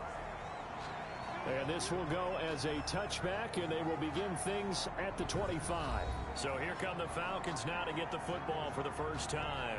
They'll be led out by Gardner Minshew, sixth-round selection in 2019 out of Washington State. And you and I both know that any win is a good win, and that's what they did last week. But there's also plenty for him to work on in his game, wasn't there? Yeah. 2 touchdowns, an interception. Yeah, you know, he wants to increase that a little bit in terms of ratio. But first and foremost, they did win the game. These are his numbers from last week's contest. 4 catches, 62 yards, and a touchdown. And I get the feeling that he loves this matchup. I mean, the unit he's going against is in the bottom half of the league against the pass. In a double coverage, and it's intercepted. Picked off right around the 43. And they'll start with great field position at the 41-yard line. So here are the Saints now with great starting field position. Under center, it's the 2017 Heisman Trophy winner as you get a look at Baker Mayfield. I like this guy. And the reason I do, he tends to stay on an even keel. Doesn't let too much ruffling. He will manage the game the way it needs to be managed, take what the defense gives him, and then he can strike at times. Had a touchdown pass. Yes, he had an interception last week, but he found a way for his team to win. 14 yards is the pickup. First down, New Orleans. Throwing, Mayfield. Completes it to the tight end, Kittle. Mayfield 3 yards the gain there, second down. In last week's game for Kittle, there are the numbers.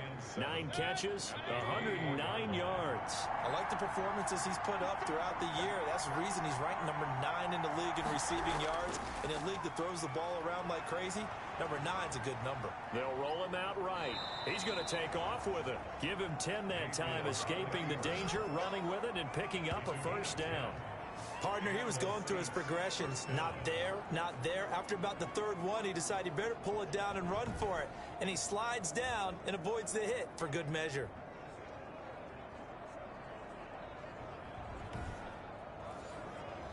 Here's a 1st and 10 at the 14-yard line. A first carry for Leonard Fournette.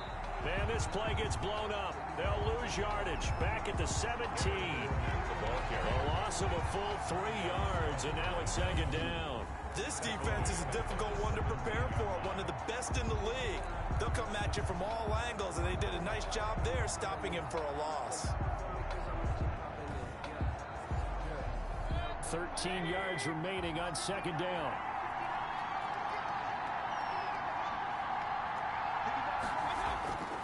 From the shotgun, it's Mayfield. Eluding the pressure right. Now he'll pull it down. And all the way down inside the 5 to the 4. Good coverage downfield led to him taking off, picking up the first down on a 13-yard run. Partner, as a quarterback, sometimes you just got to know when the clock has gone off in your head, it's time to go. Tuck it and get all you can.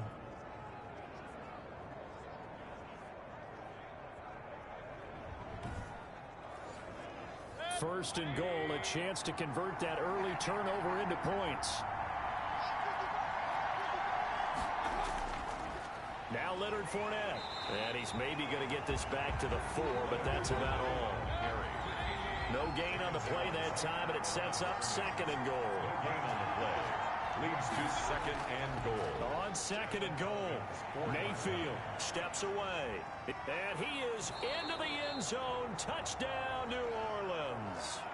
Taking it in from 4 yards out. And the Saints have taken the early lead. And it's good as the Saints have a 7-0 lead. So that drives 7 plays in length. And it results in a 4-yard touchdown run.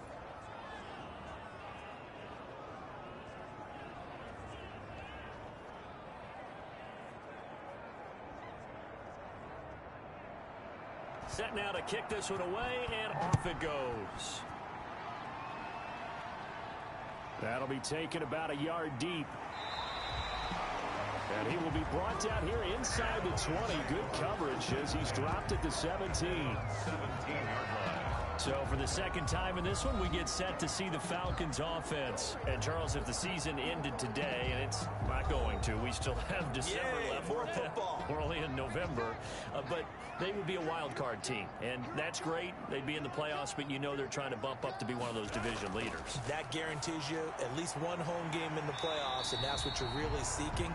But there also isn't much margin for error for this team, right? Because right where they're sitting, a 2-game losing streak could have them out of the playoffs, so they've got to make sure they continue to keep the momentum going. Absolutely. There's some sharks smelling blood in the water behind them. It's a 5-yard gain, but they'll still be a yard short here with third down now looming.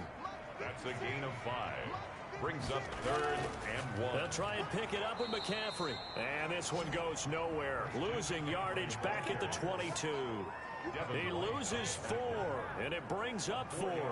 Just a simple run play there on 3rd and 1, but this D was up to the challenge and stopped them, bringing up 4th down.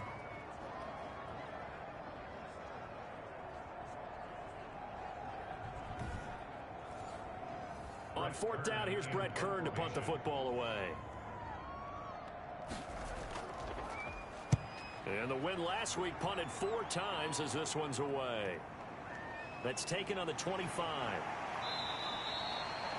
It'll be a 51-yard punt that time. And possession will switch hands, 1st and 10. New Orleans Saints, they get ready to set up shop for their second drive. They've got a 7-0 lead in the football as well as they start out 1st and 10.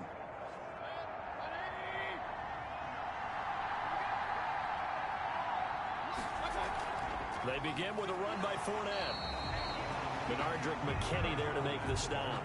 The run only got a yard. Here's 2nd and 9. And not much on that run, Charles. No, that's exactly the way to execute a run blitz there. They guessed correctly that they would move the ball on the ground, honed in on it, and stopped them. Mark that down for a win in the defense's column. Give them 14 on that one and a 1st down. 1st down, Saints. This is Fournette. And he's going to get a solid gain of 9 before being brought down. 2nd and right at a yard. The last run got 9. That leaves him with 2nd and a yard. Gain of 9. Brings up 2nd. Mayfield down. He'll find Paris Campbell. That's complete. And that's going to be good for another 1st down as the tackle's made at the Falcons' 33. 1st down, New Orleans. They'll run with Fournette. And a nice job to break free of 1 tackle, but it slowed his momentum somewhat, and he's taken down right after. The tackle is made by Adoree Jackson. Brings up 2nd and 9. On 2nd down, here's Fournette. And not able to break away this time as they're going to stop him right around the line of scrimmage. And now we'll get a stoppage here. There appears to be an injured Falcon on the field. Well, he gets attended to. We'll step aside.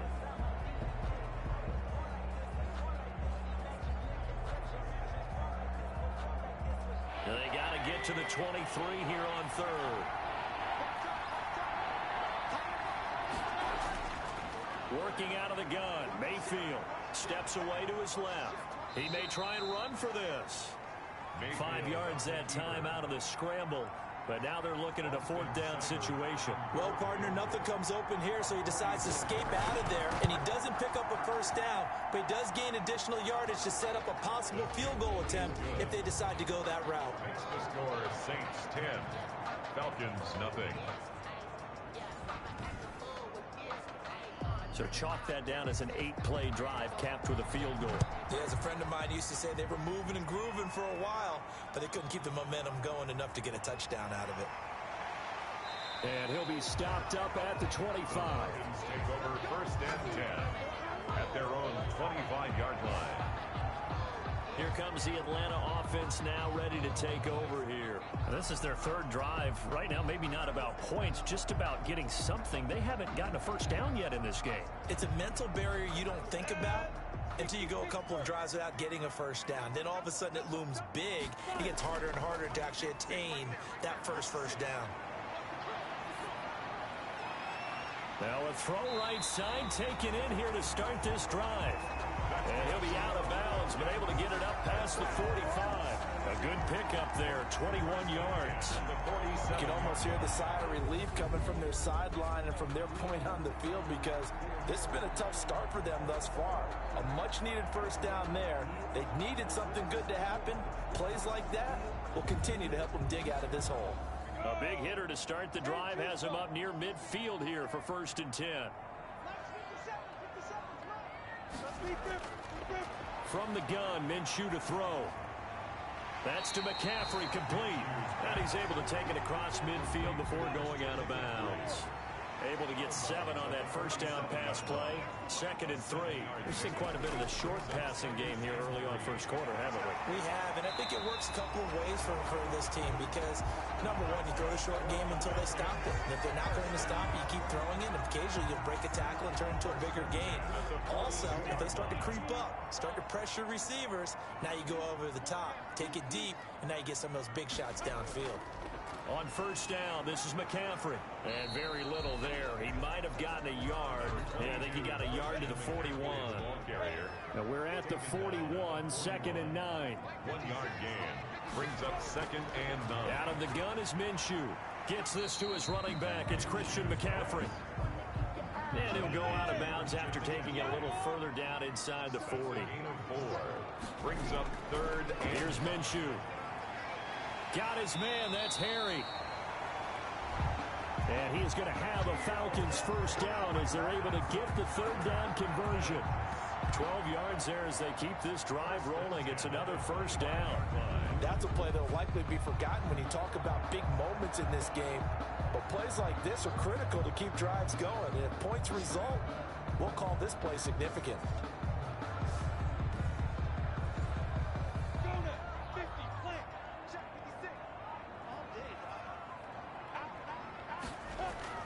They'll go play action here with Minshew.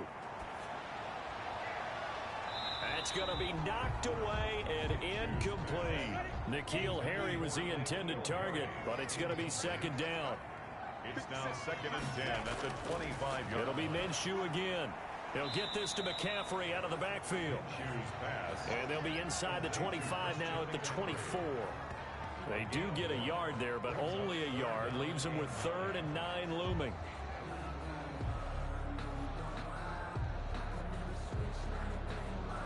Now play number 8 on this drive, and they need 9 yards to pick up the first on 3rd. Again, Minshew looking to throw. 4th down after the New Orleans defense holds serve. There is no denying they want to get him involved. That's already the 5th time that they've looked his way in this first quarter. So that tells me defensively, if they want to insist on going in that direction, make sure you get your best people in the area to try and take that away. Makes the score Saints 10, Falcons 3. So 3 drives now for this offense, and that field goal gives them their first 3 points. So if you're an offensive coordinator and you're averaging a point a drive, you're in the wrong line of work, aren't you? You got to find a way to unlock the key to these defenses and put some big points on the board. The Saints take over 1st and 10 at their own 28-yard line.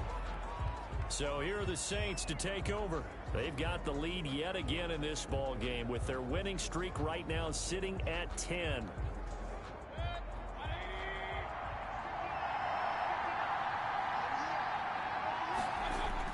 A first down throw for Mayfield. This one into the hands of Kittle, the tight end. And they'll get him down after a pickup of 8, 2nd and 2. 8 yards.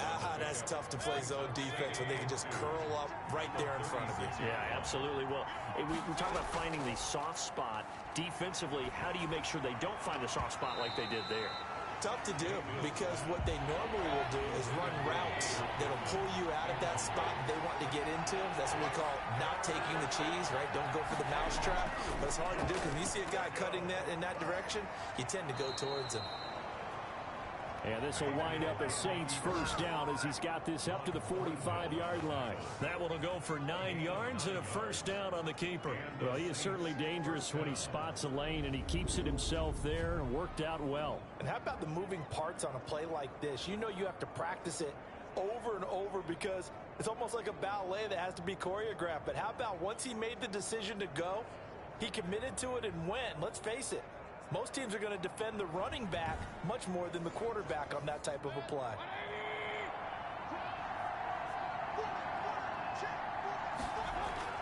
Fournette running out of the gun, pushing forward for 3 up to the 48. 3 yards on that last carry. Here's 2nd and 7. A 3-yard pickup brings up 2nd and 7. Now Mayfield. That's to the right side, complete to Kittle. Mayfield. And he'll lose yardage here, back at the 47. I know it goes against the instincts of the person catching the ball because all you're ever taught is catch the football, don't drop it. But drop it there. Yeah, in that situation, dropping it would have been better. End up losing yardage, even though they completed the pass. As good as a sack. Yeah, how about that? Although they won't get the same credit for it, and it won't help them at contract time.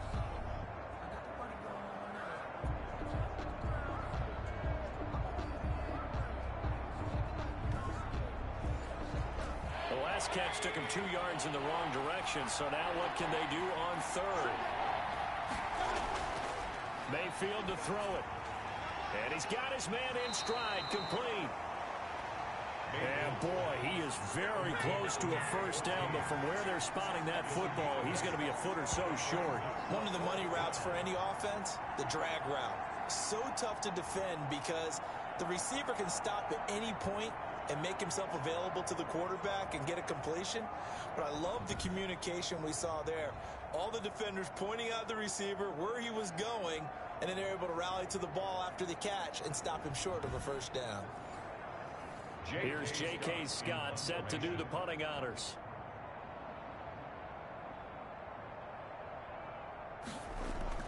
And it's a fake here on 4th and inches. It's a 6-yard loss on the play. And that will force a turnover on downs. Here's McCaffrey. And he'll get this into enemy territory, but not by much as he's down to the 48. Tackled by Jordan Elliott. 10-3 our score after 1 here on EA Sports.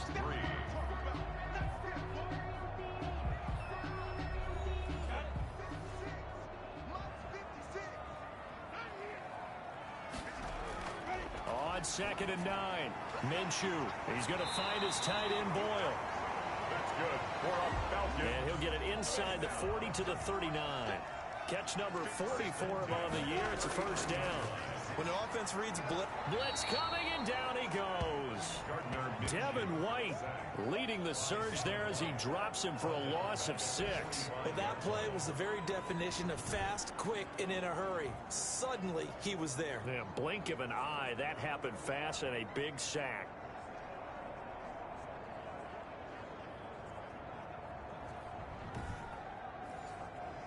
Protection certainly going to need to be a bit better here on 2nd and 16. Another try after the first down sack. Minshew. That's into the hands of the tight end Boyle. The Falcons on 3rd down. Just 1 for 3 thus far. This is 3rd and 11. 3rd and 11. Now Minshew. I think it's okay there. They didn't get a whole lot up. Into a double team, and it's intercepted. Picked by Antoine Winfield Jr. And the return will stop right around the 25. Intercepted by the Saints. That was a really nice interception. I think it illustrates the differences between playing man and playing zone. When you're in man, all you're focused on is the receiver in front of you. But when you're in zone, you're allowed to read the quarterback's eyes and go to the ball. That's exactly what happened on that play.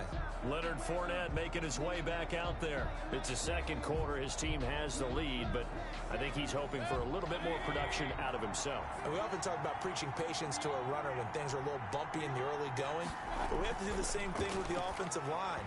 They can't wait to halftime to make the adjustments. They have to do it from series to series. So those surface tablets come into play. Check out what the defense is doing and see if they can find a better way to run it. So they search for that patience here now. Now this one complete downfield on the left side. And he's taken down but able to slip across the 35. A gain of 13. It's a first down. From the gun, Mayfield. Now that was pretty. They executed that curl route versus zone coverage, and that changes things a little bit because against man, it's often a tight curl, tight, sharply run route. Again, zone, you're just looking for that open spot, that dead area, so you may curl it a little bit wider just to get to that place. And usually a tight window. He fired a bullet in there for the completion. Mayfield's pass. The Saints on third down, just 1 for 3 thus far. They're looking at third in the nose of the football. They gave up the completion there, but this is what zone defenses count on. Catching the ball and not much run after the catch. They get 5 out of that one, and it moves the chains. A nice performance last week. Recognized as NFC Player of the Week after going over 100 yards rushing. I just love the vision. I love the wiggle he has, but I also love the power when he ends his runs. That's what impressed me. Yes, there was some elusiveness last week. A couple times he just ran over guys.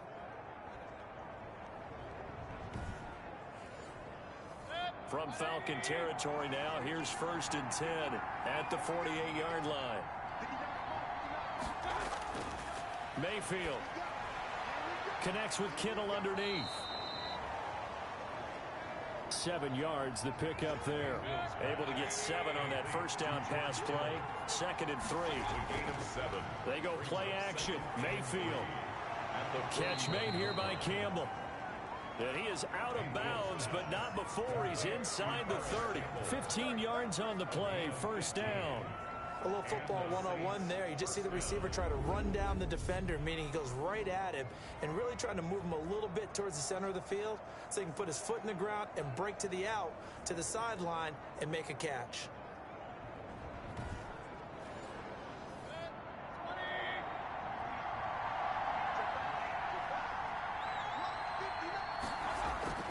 Mayfield now looking to throw on 1st down. Campbell making the catch.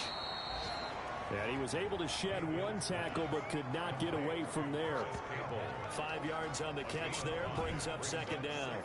An ex-teammate used to tell me all the time, I hate experienced quarterbacks because no matter what, you really can't hide what you're doing. And I think that right there, he knew right away where the blitz was coming from, where his primary guy was going to be, and he ended up going to a secondary target for a nice game. I was just going to ask you, that wasn't the primary target. He's so good at that, isn't he? I think he knew right away that he wasn't going to get to his primary guy. I think he read that as soon as he got to the line of scrimmage, knew where the pressure was going to come from, and said, I know how to beat that, and that's what he did. The Saints on 3rd down. They've hit 2 for 4 thus far. They're up against a 3rd and 1 situation. They'll try and run for it with Fournette. And he picks up the 1st down yardage as he takes it down to the 16. Call it a 1-yard gain on the play. And this long drive is going to continue as they move the chains again. This offense #1 in the NFL in picking up 1st downs, and their run game got him another one there. A really good stat to lead the league in, isn't it? Because if you keep picking up 1st downs, sustaining drives, that means you're controlling the football, controlling the clock, and letting your defense rest on the sidelines. So the ball down to the 16 here for 1st and 10.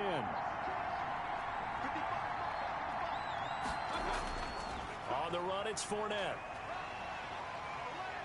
And he'll take it into the end zone for the Saints touchdown. Leonard Fournette with a lucky number 13 touchdowns now on the year. And the Saints able to stretch that lead out further. A strong, determined run there, Charles, to get in for 6 points. This is why it's such a team game, isn't it? And I know it sounds really generic and it sounds almost trite, but the blocks were made up front, offensive line, collective victory at the line of scrimmage and downfield. And how about the finish to the run all the way into the end zone? It's up and good, and that makes it 17-3. A pretty long drive that time, 11 plays all told. And the man who finished it off with a run into the end zone, Leonard Fournette.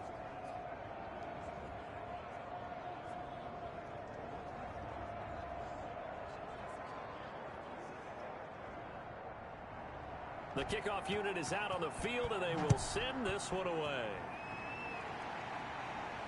That'll be taken about a yard deep. And he will make it to the 20-yard line and no further. Falcons take over 1st and 10 at their own 20-yard line.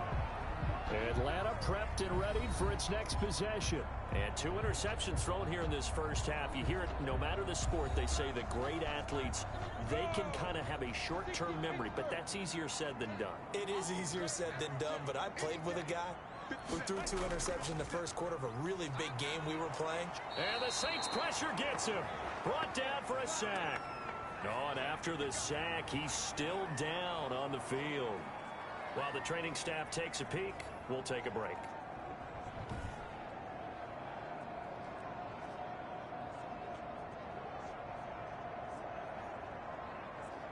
Gotta imagine the pass rush will be equally intense here on second down following the sack. It's 2nd and 18. Now a run with McCaffrey.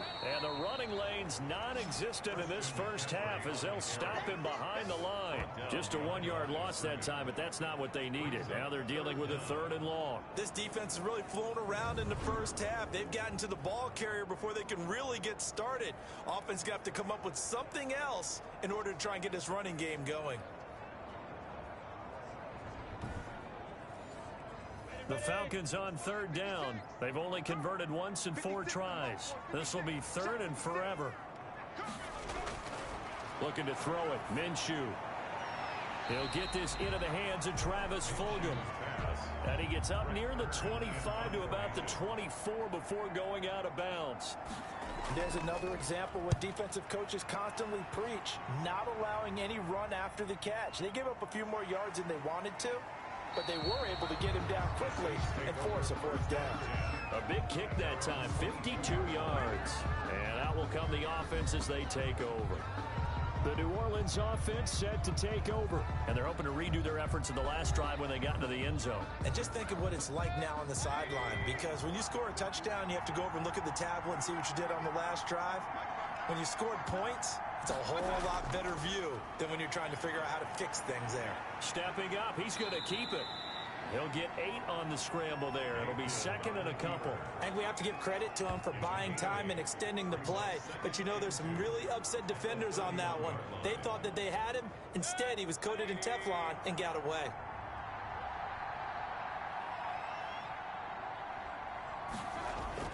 To throw again on 2nd down. Mayfield. He'll take a shot downfield for Pittman. And that is incomplete. A lot of force bearing down on him there. He could not hang on. It's 3rd down. Pepper is on the coverage. Here's a give to Fournette. And they get him down, but not before he takes it across the 40-yard line. 12 yards there, good for a Saints 1st down. Just about every coach we talk to says the crowd shouldn't affect us. That shouldn't be an issue. And then the next breath they talk about taking the crowd and taking them out of the game by picking up 1st downs and keeping them at bay. I think we just saw an example of that there, didn't we? Important to do, especially early in the game like they have.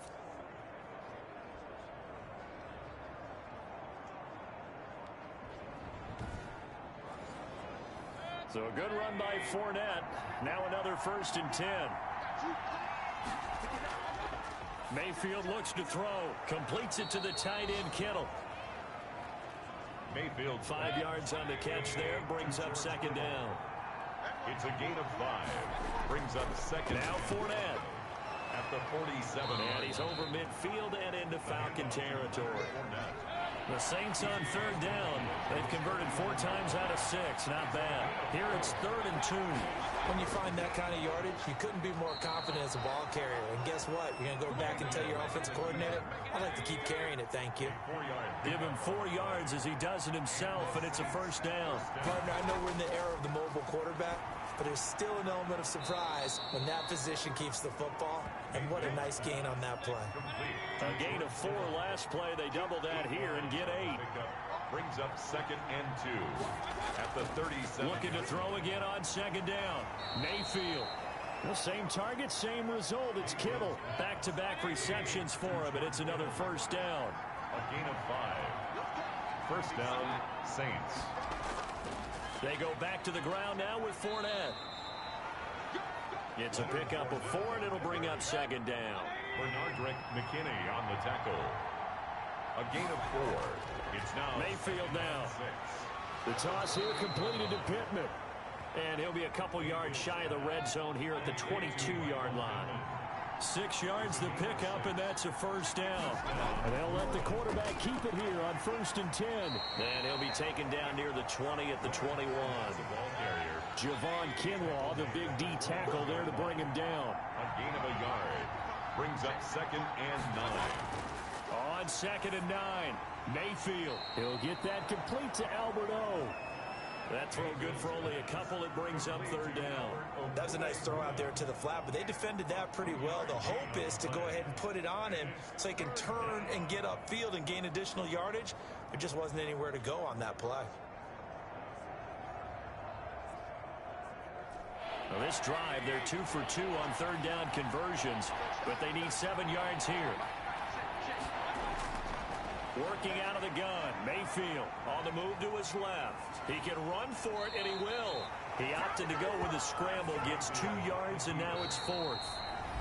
2 minutes remaining in this first half of football. 33-yard attempt. A reminder, once we hit halftime, as we do all season, we'll send it down to Jonathan Coachman in Orlando. He'll have all the stats and scores from games in progress around the NFL. The best multitasker in the business, the coach. Makes the score Saints 20, Falcons 3. So they get the field goal, but that was a 14-play drive to get 3. You sound like you're going negative on me. I was. Sounds like you're thinking the 3 is just not that good. And people say that we're negative sometimes. So. Well, here's the deal. Getting the 3 is good. Obviously, you would think on a 14-play drive you're going to get 6 out of it. But that type of a drive can pay dividends later on because you might wear the defense down.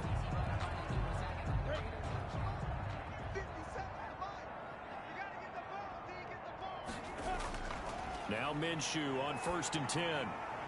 That's to McCaffrey, complete.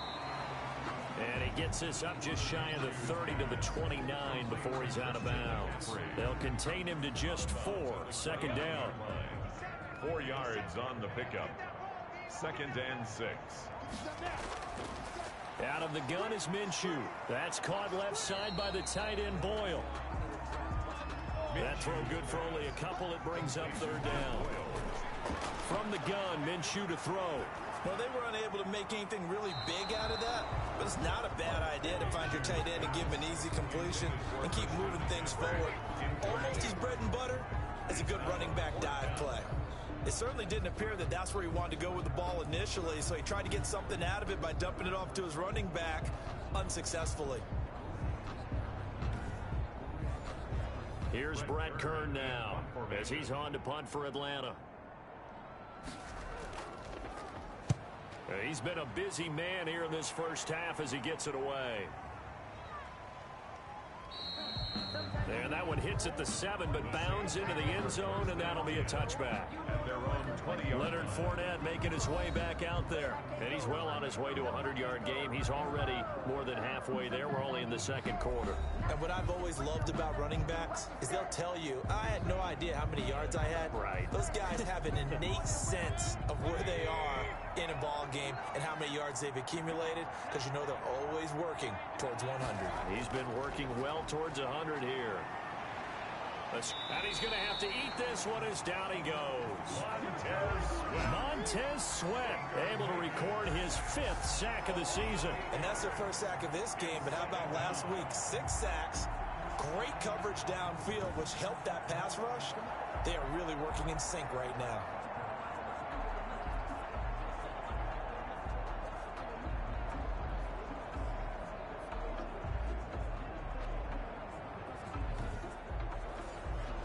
So that complicates things a bit here.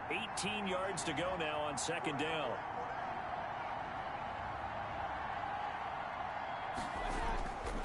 Fournette.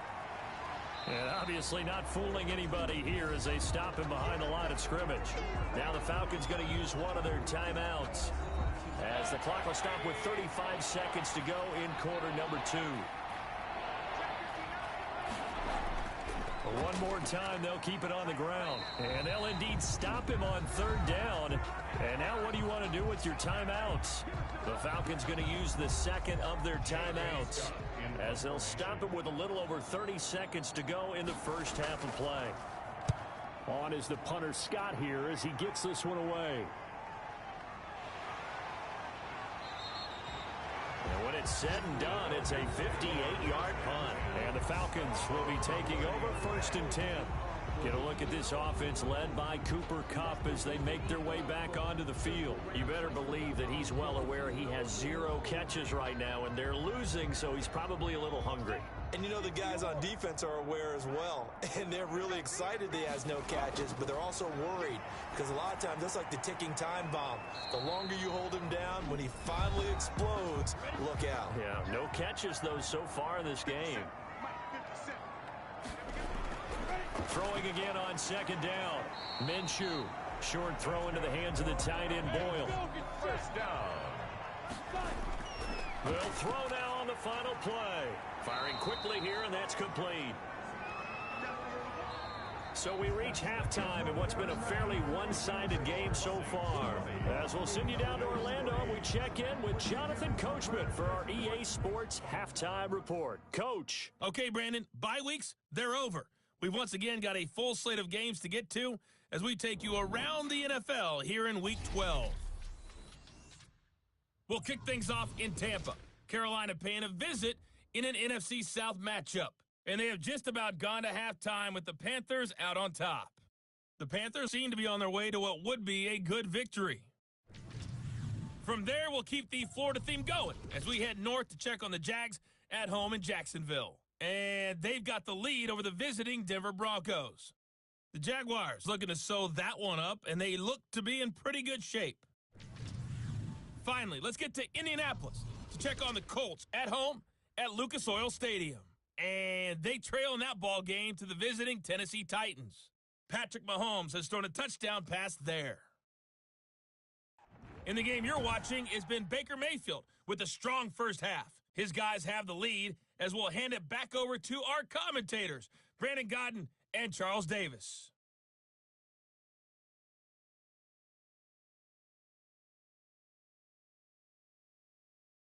All right, Coach, thank you, and we welcome everyone back for quarter number 3.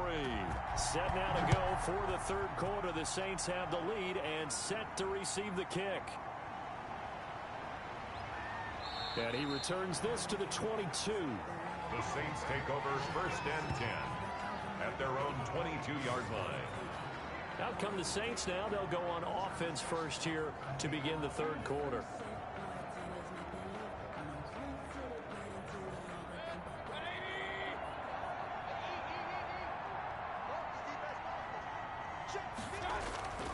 Second half beginning with a run from Fournette. And he'll be brought down here at the 28.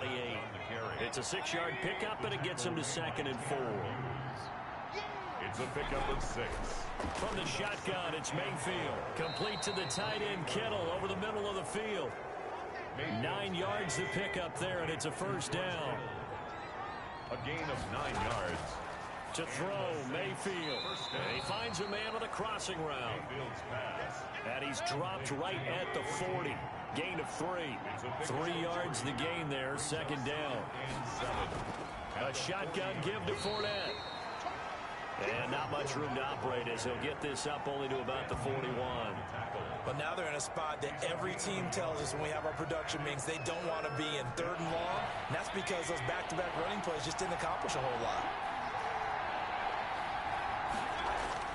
Now Mayfield. He'll set up the screen to Fournette. And he's got the first down yardage as he brings this up to the 47. It'll go as a gain of 6 that time, and it moves the chains as well. Let's give a little credit there. The offensive play caller sensed that the screen pass was available. Whenever you're getting a lot of heavy pressure towards your quarterback, that's when you're thinking about running the screen and using that pressure against the defense. And it worked very well there for a first down. A couple of first downs on the drive already, as they'll go from the 47 now on first down. Mayfield to throw it. Out of his hands quickly to Pittman. And they're well past midfield, just a yard or 2 shy of the 40. It's a first down, his 4th catch of the game after having 3 in the first half. Now Leonard Fournette. And this winds up a pickup of 2, maybe 2.5 to about the 39. Well, any lane that might have been open there was closed pretty quickly, and that was because the defensive front, they won that battle at the point of attack at the line of scrimmage. They used great leverage, held their spot, and stacked him up.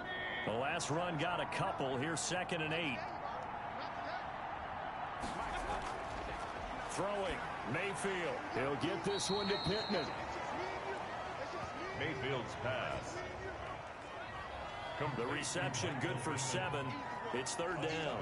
Fired that one in there, able to make connection on a nice in route. With those faster passes and they're going that fast, any hesitation as a quarterback that the deflection, if you miss, might be bigger and lead to an interception? Yeah, and the deflection works both ways. Maybe a defender gets a hand in the way and it pops in the air.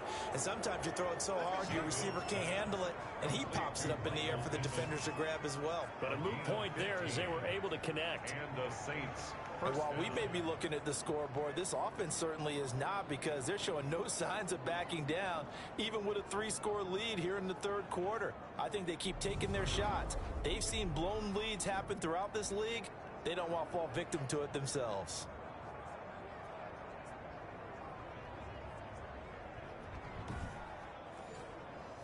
So the ball down to the 16 here for 1st and 10.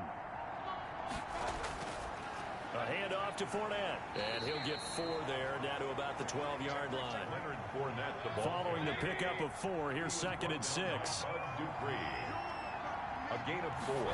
It's now 2nd. Here's Mayfield. That's out to his running back, Fournette. Down to the 6-yard line on a pickup of 6 as he gets halfway to the goal line. It's a gain of 6. Brings up 3rd and inches. 3rd and short yardage, Mayfield. And he's got it. Touchdown, Saints. To George Kittle with touchdown number 7 on the year. And the Saints now add 6 to their lead. And man, Charles, talk about zinging something in there. Those gloves, they help with one-handed catches, the fun stuff. Any padding for a rocket like that? One would think so, but I'll guarantee you this. After that throw, his hands will hurt later. Not right now in the moment. He's just feeling good about catching it. Yeah, a little stinger, but a touchdown. And the lead is now 24. So that drive, 12 plays in length. And it all culminates in a Saints touchdown.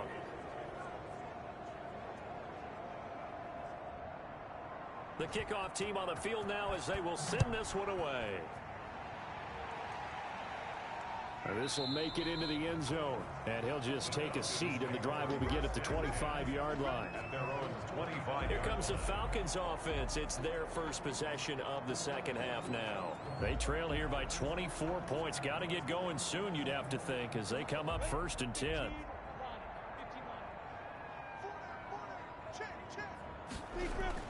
They start on the ground with McCaffrey. And he'll be upended at the 28-yard line. Just a 3-yard gain there. Here's 2nd and 7 now from the 28. At the 28-yard line. A 3-yard pickup. Again, they run. Again, it's McCaffrey. They'll only get a couple up to about the 30. Christian McCaffrey. This offense in desperate need of a conversion as they come up on 3rd down. Minshew sets to throw. And he's taken down here by the Saints.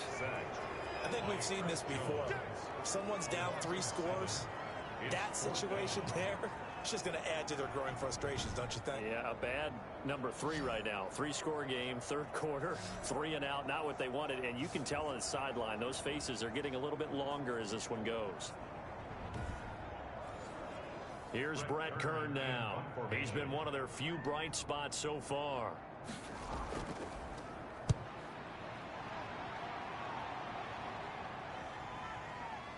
Fielded at the 20. That's going to go in the books as a 55-yard punt. Well done. And the Saints will take over with a 1st down and 10. Leonard Fournette making his way back out there. And he's sure looking like a lock for a 1,000-yard season. Don't know if he's going to get it in this game, but he'd probably like to just to get past that point. Yeah, and if he doesn't, as you noted, there's still time, still opportunity. There's still more games to be played. So, yeah, it's not a lock. But barring injury, it certainly looks like he's going to get there. And what an accomplishment that is. Anytime you get over 1,000 yards, you're celebrated in the NFL. It's been quite a season. Still a couple chapters left in that book, though. That's a staple of this offense. Drag route to the tight end. Yeah, he's unable to use his size to break off much more yardage after the catch, but still an effective gain nonetheless. To throw again on second down. Mayfield. This one into the hands of Kittle, the tight end. 7 yards there and a first down. Many different ways to create space, but on that play, he did it with that big, wide body of his. Didn't get a whole lot of yardage on the play, but it did what it was supposed to. Pick up a first down. Fournette, a first down carry. Just a yard on the first down carry, so it's 2nd and 9. At the 44-yard line. 1 yard gain. Brings up 2nd and... From the gun, Mayfield. Pressure comes and down goes Baker Mayfield. Montez Sweat in there to get him, and that is sack number 6 now for him on the year. That's his 2nd sack of the game. The best defensive ends, they do their homework as much as offensive guys do. They know how to beat the offensive lineman across from them, what moves they need to do to set them up. This guy's been pretty good at it all game long.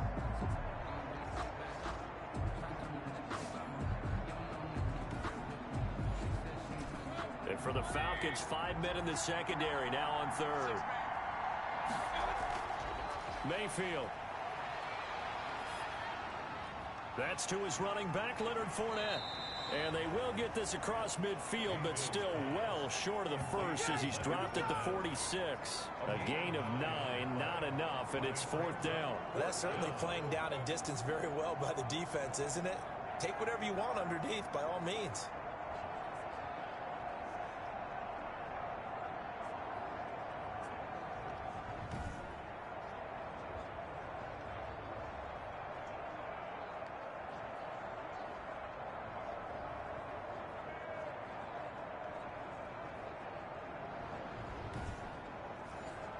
Here's J.K. Scott now as he's on to punt for New Orleans.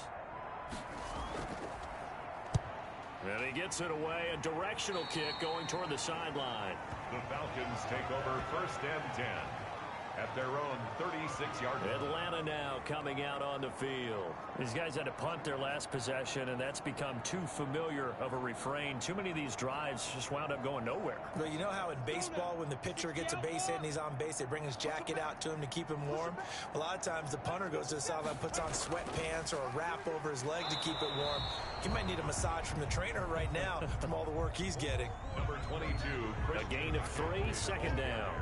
Well, they certainly have been able to get him going and establish the run, so I think it's time to abandon that plan and start chucking it all over the park. And you know who's excited about that?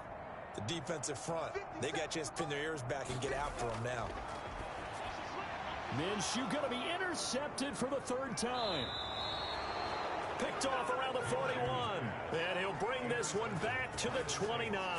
They'll take over 1st. Oh, timing is everything on a route like this. He tried to drive that football into a tight spot. And if you're a little early or a little late, chances are there's going to be someone there. And sure enough, this one's going the other way. Baker Mayfield leads the offense out for their next possession. He's been pretty solid, pretty consistent, just the 1 touchdown pass, but I think he's managed the game well, no? I would agree with you, and that's what you're looking for out of your field leader, making sure that you're playing well and not making any big mistakes. Oftentimes, that's how you're judged. How big a mistake and when it occurs. No interception so far. They'll like that. I just want you to know that you agreeing with me, that's going to get me through this 3rd and 4th quarter. At the 25-yard line. Are you touched? 4 yards on the pickup. He's patting his heart, boys and girls. He's touched. Respect. Again, it's Fournette. And not much. Maybe a yard down to the 23. On the carry. Not a whole lot there. The defense was ready, it looked, for that run-pass option. You get the sense that next time he has that opportunity, he may keep it himself and get to the perimeter. Probably owes his back a little bit of an apology on that one, huh? Mayfield from the gun on 3rd down. Quick hitter here, it's complete. Mayfield's pass complete to number 14. And a good quarterback facing zone coverage. If he has just a little bit of time to survey the scene, that's what's going to happen. No doubt about it. If there's no pressure, he's going to continue to pick them apart because he'll have all that time to find someone open downfield. You can only cover for so long. So maybe they want to go to a zone blitz scheme, get a little bit more pressure. Remember when Carolina did that against Denver? They lost the game ultimately. They dropped the defensive end out, and he ended up with an interception in that game in Super Bowl 50. Maybe some sort of scheme like that to try and get more pressure at the passer.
They'll run it again with Fournette. And he is into the end zone. Touchdown, New Orleans. Leonard Fournette, his second touchdown of the afternoon. And the Saints take advantage of field position on the turnover to cash in for 6.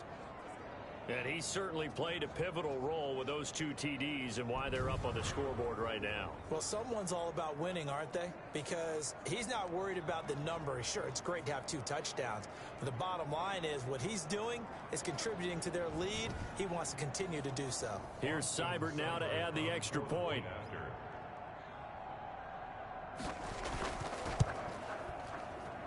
And the lead grows even larger here in the third quarter. The drive summary that time, 5 plays. And the man who finished it off with a run into the end zone, Leonard Fournette. Out is the kickoff unit as they run up and send this one away. That'll be taken about a yard deep. And ultimately, he stopped right where he would have been if he had simply gone down to a knee at the 25. 25-yard line. Now the Falcons offense, they get ready to head back out here. They are right now just ice cold. I mean, they have struggled big time in this game, and they're getting blown out. How do they adjust? So tough because we always talk about it being a team game, and you need all 11 working well together. But every now and then, partner, you need that one guy who can make a play against all odds that maybe can ignite things. And I think that's what they're looking for right now. Yeah, you talk about going to your playmakers. They probably need to do it. Find someone that you're used to touching the football that makes big plays and give them that opportunity to maybe wake up everyone else. 2nd and 6, just inside the 30. 57's the mic. Watch 57. Now Minshew. Incomplete. I'm getting the sense that this offense is getting frustrated. Here we are into the third quarter, and they've had plenty of opportunities to get in sync. Thus far, that hasn't happened. They're looking for answers both on the sidelines and in the huddle looking at each other. It's a gain of 11, and the Falcons pick up the first. There's a nice pickup right there, and after watching that play, I'm thinking about all the lost opportunities that they've had so far in this game. But right now, just focus on continuing to move the ball the way they did on the last play. 56 is the mic. Now lose one. 56. Mike, 56. Right there. 56. Minshew, 1st and 10. Looking right sideline, but it's incomplete. He's had trouble finding open receivers all game, CD, and that's because really there hasn't been many. This defense has been all over him. Yeah, they're one of the better defenses in the league, and every time I talk to someone around the NFL, they all say the exact same thing. They're so fundamentally sound, it's hard to execute against them. That's into the hands of the tight end Boyle. 16 yards, a first down. And that was good protection there. No, that was great protection there because it allowed him to lock in on his receiver, although I think he was looking for his tight end on the corner route all the way. Nice connection there for a really nice gain.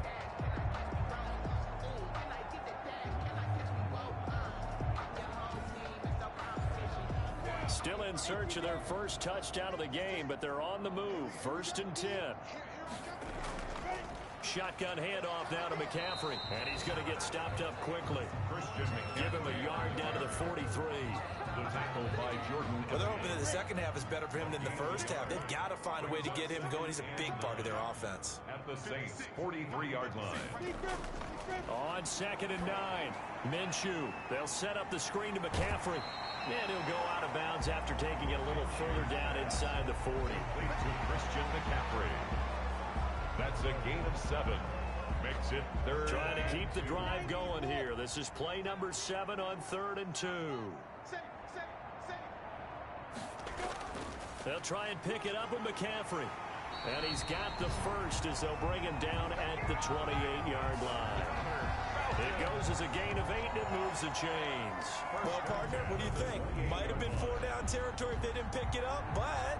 Yeah, it's a moot point now. I was curious, so if they didn't get it there, would they have gone for it? I guess we'll never know. Yeah, we didn't have to make that call, but I have a feeling both of us would have said, go for it.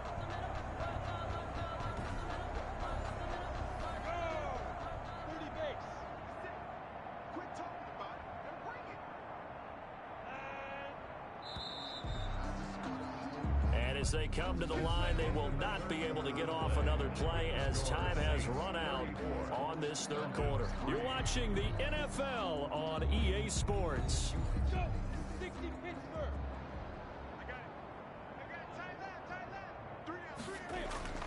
Throwing on first down is Minshew. He's going to find his tight end Boyle. 5 yards on the catch there, brings up second down. A gain of 5 brings up second and 5. Looking to throw it. Minshew gets this to his running back. It's Christian McCaffrey. And he'll get it down this time to the 17. 6 yards the pickup, and that's a first down. First and 10 at the 17-yard line. Back to the ground attack here. It's McCaffrey. And he'll go down here at the 12-yard line. McCaffrey on the handoff. 5 yards on the carry. Good pickup on first down. It's a gain of 5. Brings up second and 5. They stay on the ground. McCaffrey again. And he'll get this one down to about the 10-yard line. 2 yards on the carry there, and it's going to lead him to third down. It's a gain of 2. Brings up third and 3. Here's Minshew. And that will be incomplete. So 2 third-down conversions on this drive, but not able to get a third, and now they deal with fourth down. Another good drive, Charles, but it looks like another that might end in a field goal try. They've made some nice plays. They've given themselves opportunities, but as you noted, another field goal attempt coming up. And that's not how they want to end drives. They've got to figure out what's the final touch that they need to push it across the goal line. Yeah, still yet to find the end zone. And he's able to pick up the first before he's brought down inside the 5 at the 4. No reason not to try it there, and they do indeed convert on fourth. There wasn't even thought of a short field goal. There was no hesitation. They were going for it. I think he was thinking ahead a couple plays ago, that if he got in this situation, they were definitely going for it. And you're right. It was a confident call and a decisive run to pick it up. Leads to second and goal at the 3. On second down, it's Rice. And this time he's going backwards. So after the no gain on the last attempt, here they get him behind the line. I think this offense, specifically this running game, they're going to have to find a way to turn the page because they haven't found a way to run it effectively thus far, and it's cost them.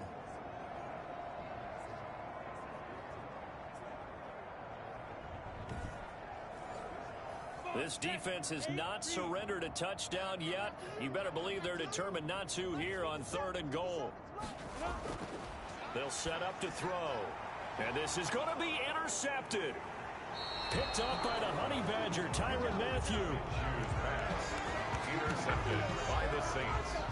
CD, this defense, man, at this rate, they're just having fun out there right now. And normally with this type of a lead, if you're a starter on defense, you're saying, hey, let the other guys play. But with this going on, no one wants to come out of the game. They all want their shot at picking off a pass.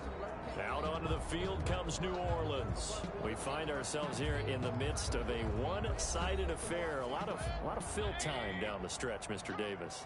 So we could talk about food because that is something that you and I we enjoy. We share that. We enjoy our time at the table. So maybe the best steakhouses in the city, but in all seriousness, the performances that we've seen this year, we've seen a bunch of great ones, and it's going to be hard to parse who's going to win the MVP. Yeah, it really is. Is it going to be a runner? Is it going to be a thrower? Can a defender finally win it this season? Those are the things that we could probably discuss. And collectively, this is about as dominant of a performance as you could have hoped for on both sides of the football. Might have to put it number one for what we've seen this season. On second down, here's Fournette. And he's dropped just before the line to gain. 4-yard pickup leaves him with third and 1. He's tackled at the 29-yard line. A gain of 4. And it's 5 men in the secondary now for the Falcons on third down.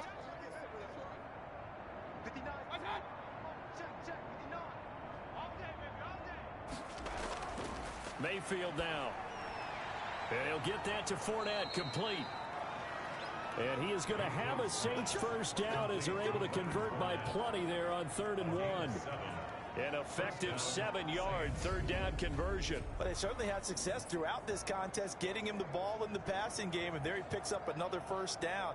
Whatever they saw going into this one, they've been able to capitalize on it, and no adjustment has been made to take it away. So from the 36 now, 1st and 10. On the run, it's Fournette. And the result here, a pickup of 8. Leaves him with 2 to go on 2nd down. The tackle made at the 44-yard line. It's a gain of 8 yards the tally on that 1st down run. Here's 2nd and 2. Mayfield looks to throw. Completes it to the tight end, Kittle. And he'll go down right around the 47 this time. A couple of 1st downs on the drive already, as they'll go from the 47 now on 1st down. Fournette running out of the gun. And the tight end is certainly a position built to move the chains because they can control space underneath. If they've got good hands, then of course they're a dynamic target. But one other thing is they're right in the sight lines of a quarterback on just about every play. And that makes it easier for the quarterback to pick him out and deliver. Now Fournette. And for one of the few times here today, this run's not going to go anywhere. They'll say no gain on the play there, and now it'll be 3rd down. gain on the play. And it's They'll run with Fournette, and he won't be close to a 1st down as he runs into a wall right around the line of scrimmage. No gain on the play there, and it'll bring up 4th down. no gain. He's having a big game running the football, but that will hurt the yards per carry a little bit. Yeah, but the average he's got so far, that's the type of average he wants to take with him to contract negotiations, doesn't he?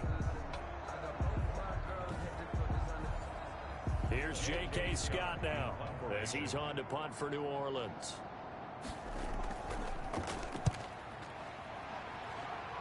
No returning this one. It sails out of bounds, and they'll spot it right at the 20. 1st and 10. Here comes the Atlanta offense now ready to take over here. And after all those wins that they've reeled off, it seems that they finally have met their match in a big 4th quarter hole. But still, what a run it's been. It feels like they have not lost in forever. They go back to the air here after the INT on the last drive. And they'll be at the 18-yard line. Great field position here in the red zone. By the Saints. They'll take over. Just a little bit of a rough stretch. 6 interceptions now in these last 2 weeks combined. I know the easy thing is to go back to mechanics, footwork, things of that nature. I'm also wondering, is he getting fooled by what he's seeing on defense? Has the scouting report changed? Are they showing him things different than what he expected? For the 2nd week in a row, he's throwing it to the guys in the wrong color shirts. Yeah, he better figure, whatever the reason is, he better figure it out. So from inside the 20, here's 1st and 10 at the 18. Fournette. And he'll get about 3 as he's taken down at the 14-yard line. Leonard Fournette. Partner, you know I love to point out when teams break tendency and do something a little bit different from the norm.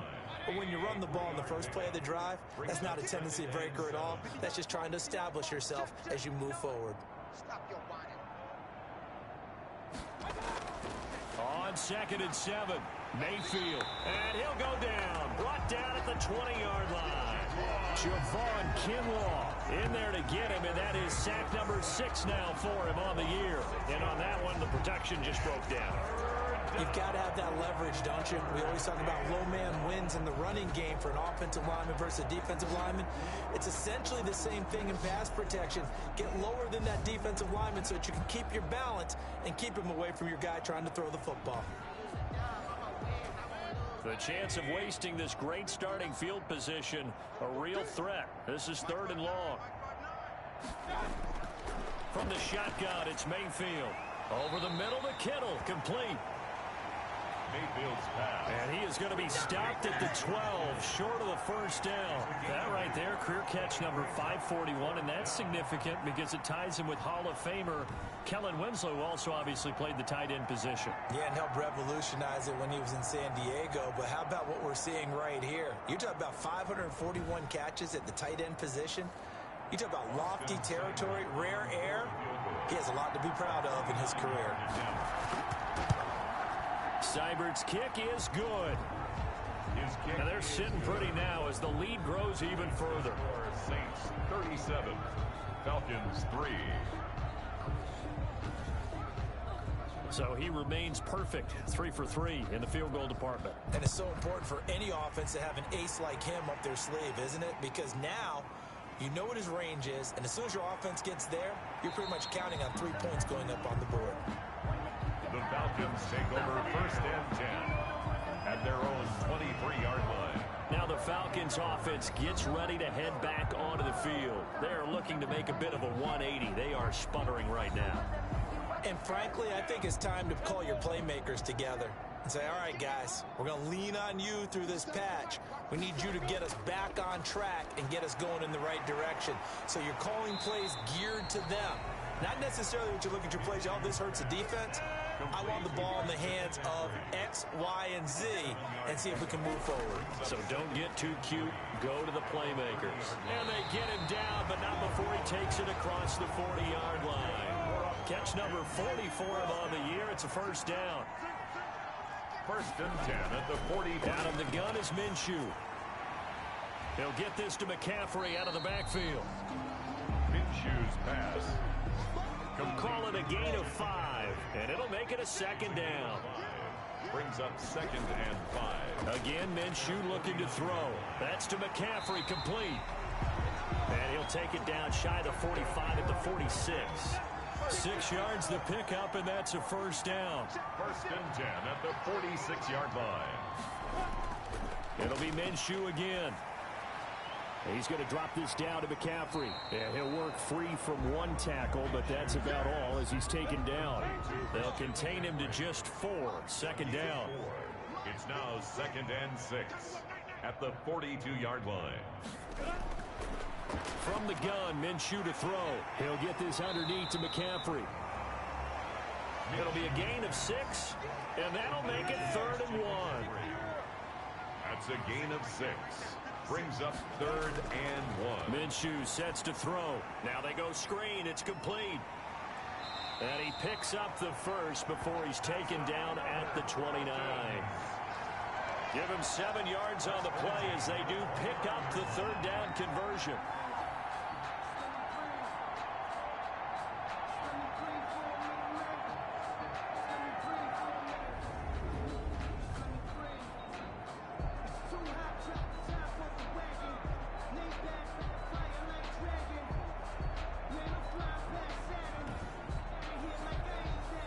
Just 2 minutes remaining here in the 4th quarter of what has been a one-sided affair. So it's Falcon football as we welcome you back. And let's see what they've come up with offensively after having time to talk it over.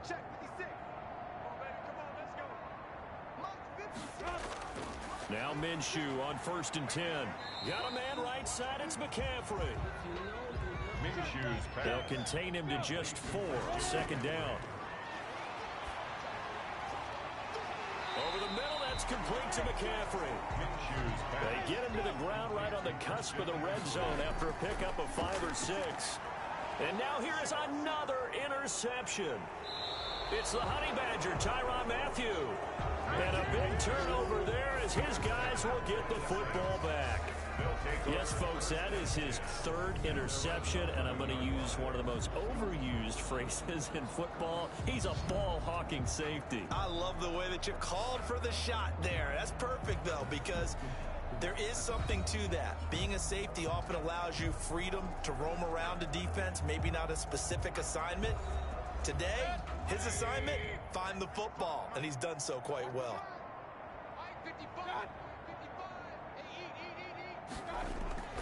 They'll try and run some clock with Fournette. And he is met at the line of scrimmage, and he goes down right there. Leonard Fournette. Officially no gain on the play, and it's 2nd down. On the tackle. No gain on the play.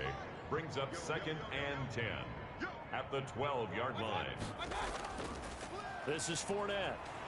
And a short 3-yard pickup gets him up to the 15. Leonard Fournette on the carry.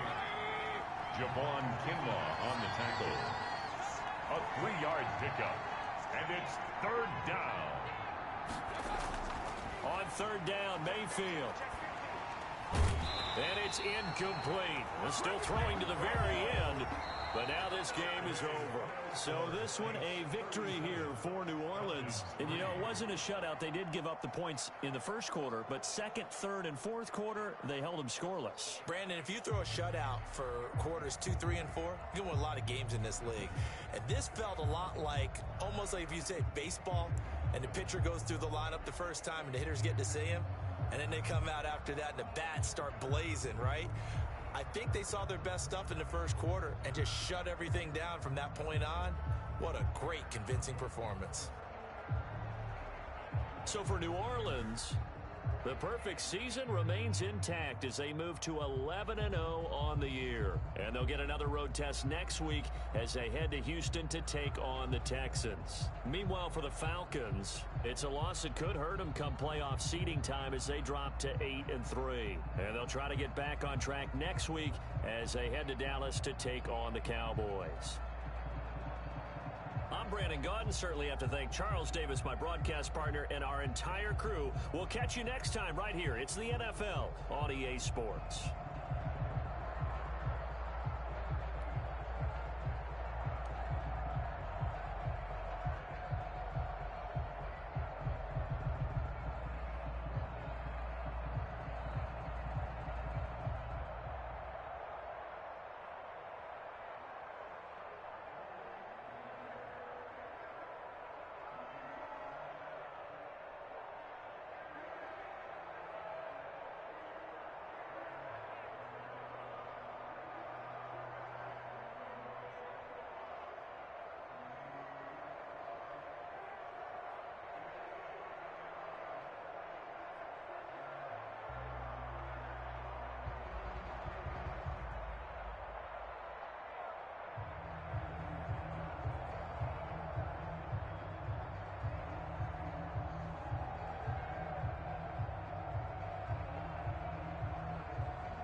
the day.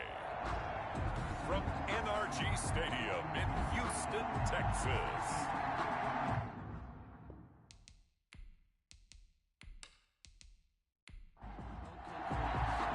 The calendar has turned to December, and we're in the home stretch now as we're underway in Week 13. That'll be taken about a yard deep. And he'll be brought down shy of the 20, so the decision to bring it out of the end zone, not a good one. The Texans take over. So out come the Texans for their opening drive. They'll be led out by a first-round pick in the 2020 draft out of Utah State. This is Jordan Love. Coming off of a loss their last time out, I think he's just seeking to make a bigger impact on the game. He threw a touchdown pass, didn't throw an interception.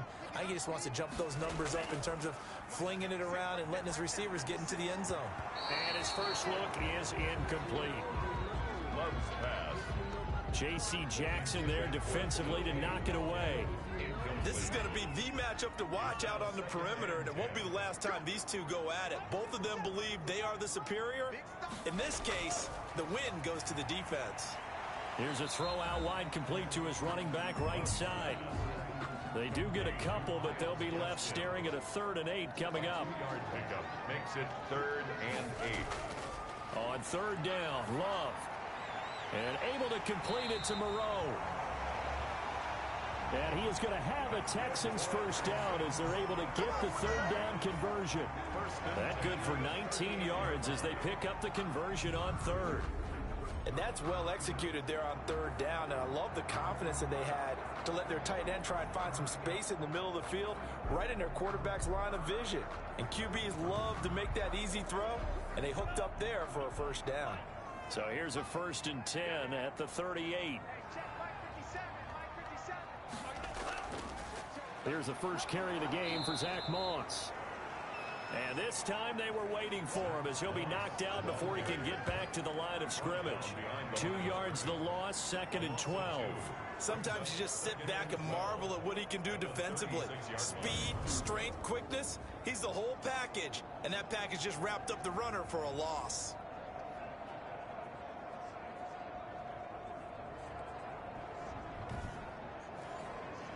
They've got 2nd and 12 from the 36.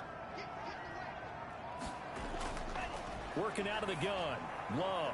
He's got his all-pro receiver, Michael Thomas. And he'll be taken down, but not before he gets into enemy territory. 15 yards on the play, 1st down. It's a game of matchups, and that's why you take your receivers and move them around a bunch, especially your best guys. And when they work out of the slot, you often hear the coaches talk about how great it is because it gives you a two-way go. You can break out or you can break in. That makes it hard to defend. So in Saints territory now. Here's 1st and 10 at the 49-yard line. They run the option here on 1st and 10. And they'll get this just to the 47. 1-yard gain. The ball carrier. Well, that call makes sense because they've been throwing it well on this drive. And once again, they show passing formation, showing the shotgun. Then they ran out of it. That's a nice play by them defensively, though, to hold it to a short gain.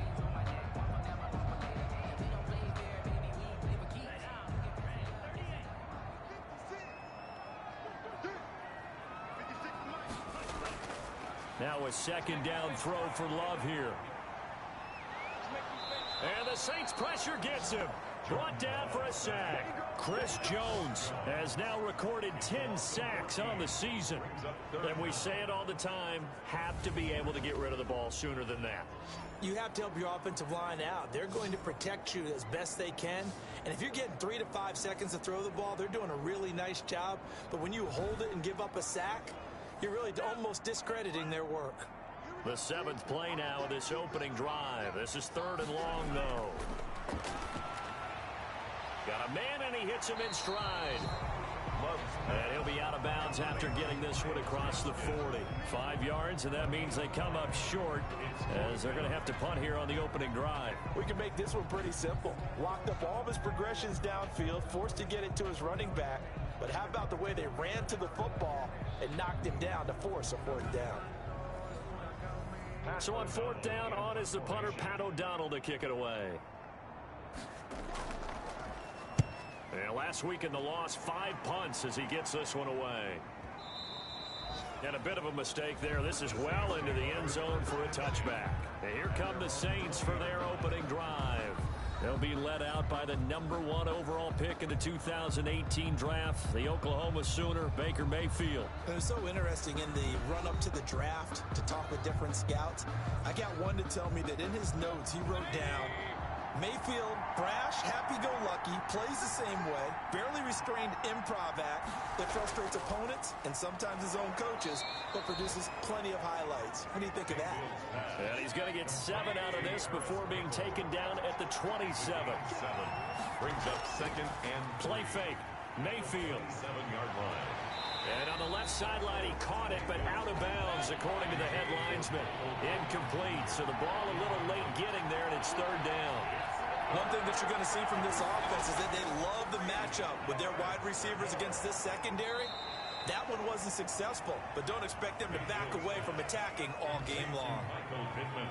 A gain of 7, and they pick up the first. I think defensively you're okay with that. Here in the first quarter, he's going to get some catches, but they rallied to him quickly. And that's what you count on, and I like what you just said. First quarter, can you do it all game long? They catch it, you tackle them, they go down on the spot. Because when you're able to do that and you don't give up big chunks of yardage after the catch, now you put the offense in a position where every series they have to work hard to pick up first downs, and you tend to stall them out when you do that.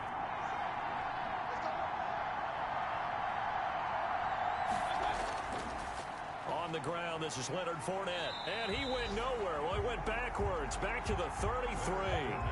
Officially, it's a 1-yard loss. That's going to bring up 2nd and 11. Sometimes that's a danger of putting that jumbo set out there. You just get a lot of bodies massed in one location. You could wind up with 18, 20, maybe even all 22 in the box, and there's nowhere to run the football.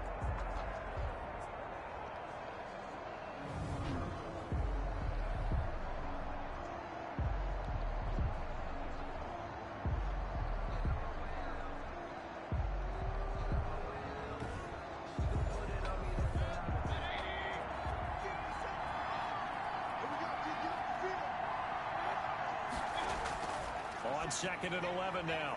Mayfield. This one into the hands of Kittle, the tight end. Complete to George Kittle. And when you're playing a quarterback with some experience and some moxie, you enter the danger zone when you decide to blitz him, because if he's able to diagnose as he did on that play, he can hurt you downfield. He reads defenses so well, doesn't he? He really does, and the best part about that play for him, I don't think that was his primary target. I don't think so either. I think he had the read, figured out where the blitz was coming from, and went to a secondary target for a really nice game. First down. He's such a good route runner. Shows it there on 3rd down. Very proficient and a good pass. And you know what I've observed over the years in the NFL? The better a route runner you are, the more confidence your guy's going to have in you to go to you in important times, because he can trust you being in the right spot, and they connected there and picked up a first down. Mayfield on 1st down. Complete to the tight end, Kittle, over the middle of the field. And he's going to get this down near the 20-yard line. To George Kittle. In last week's game for Kittle, there are the numbers. 14 catches, 84 yards, and a touchdown. And he's number 6 in the league in receiving yards, and he plays for his team first. But he also, in the back of his mind, he's thinking, if I can get into the top 5, that might affect his bonus in his contract. He's brought down by Terrell Burgess. So after the run for no gain, here's 2nd and 10. A shotgun give to Fournette. And he's going to push his way down to about the 12. Again, the ball carrier. 9 yards, not quite enough, and they'll be left now with 3rd and 1. A 9-yard gain on the play. They'll try and run for it with Fournette. And he's able to pick up the first down before he's tackled right at the 10. He was taken down. It's a 3-yard pickup, and that sets up a 1st and goal. A stop there on 3rd. They could have held him to 3 on this opening drive. Now they have to bow their necks on 1st and goal. And if I'm looking at this from the offense's point of view, that's a big-time pickup right there, and I go right at them with another momentum play. I go quickly and attack them, because right now they probably have their heads down a little bit since they didn't stop them on 3rd down. So another 3rd down conversion, and now they've got a 1st and goal. They'll try to throw here. Mayfield, and he can't find a receiver, and he's brought down. A loss of 8 yards. It's Well, that was point counterpoint, wasn't it? They decided to throw for it on 1st and goal. Instead, the defense counters with pressure, and the defense wins, getting a big sack.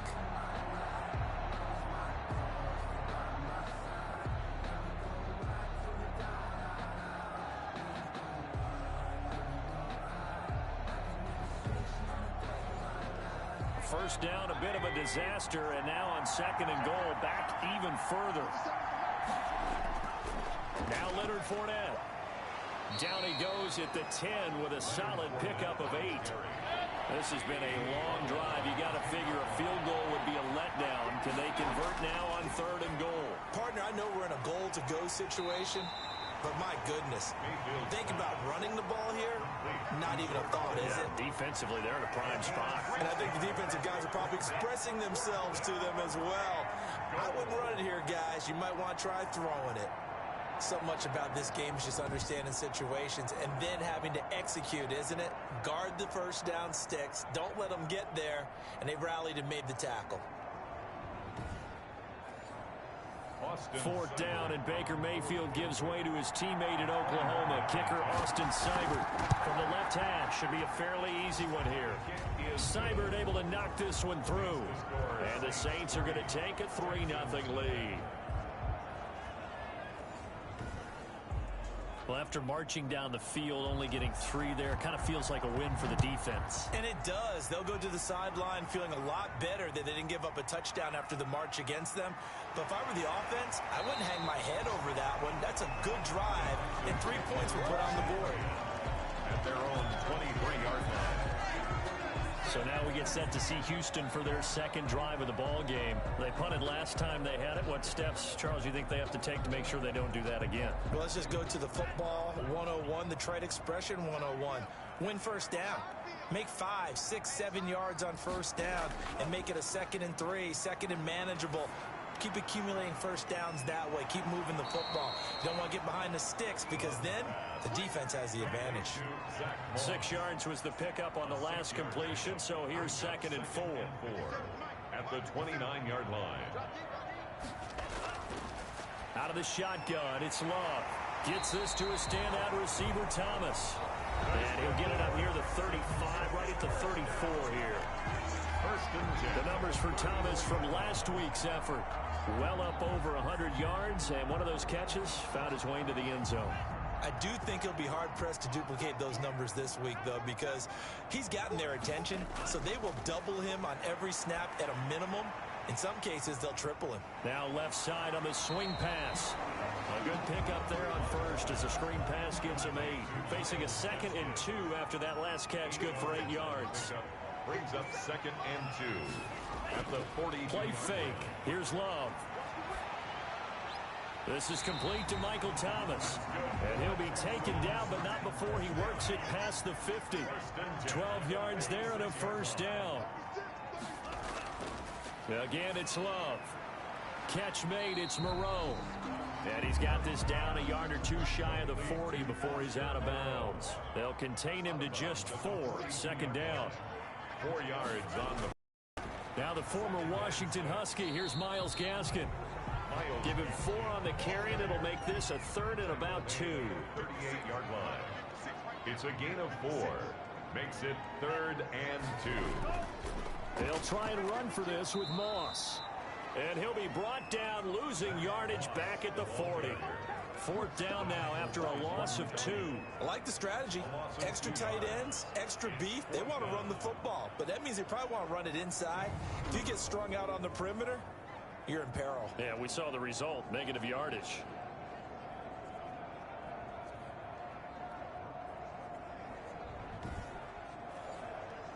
So now on comes the field goal unit, and wow, this is no ordinary try here. They'll spot it at the 47, so call it a 57-yard attempt. And this one will not get there. It's off to the left anyway. It's no good, and this score will stay right where it is.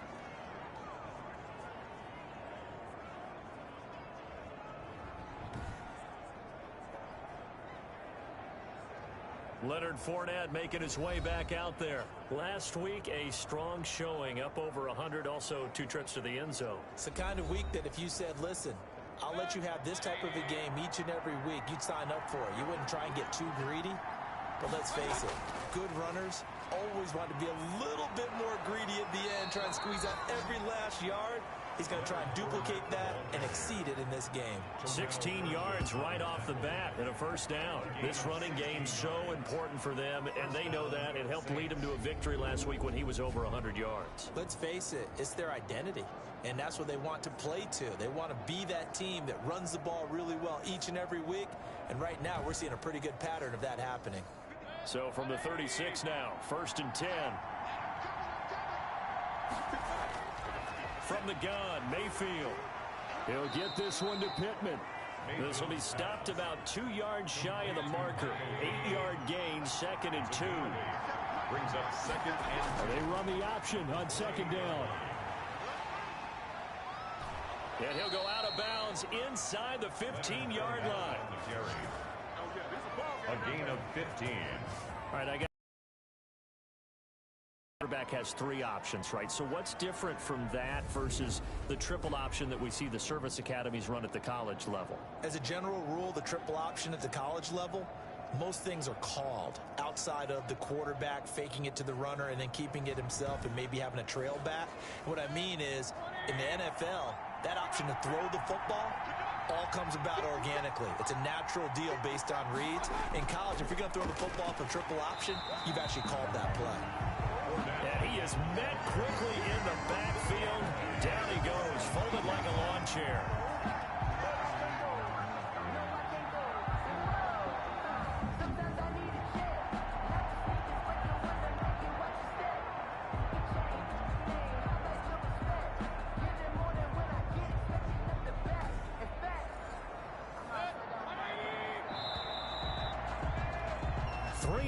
After 1 on EA Sports. Saints 3, Texans nothing.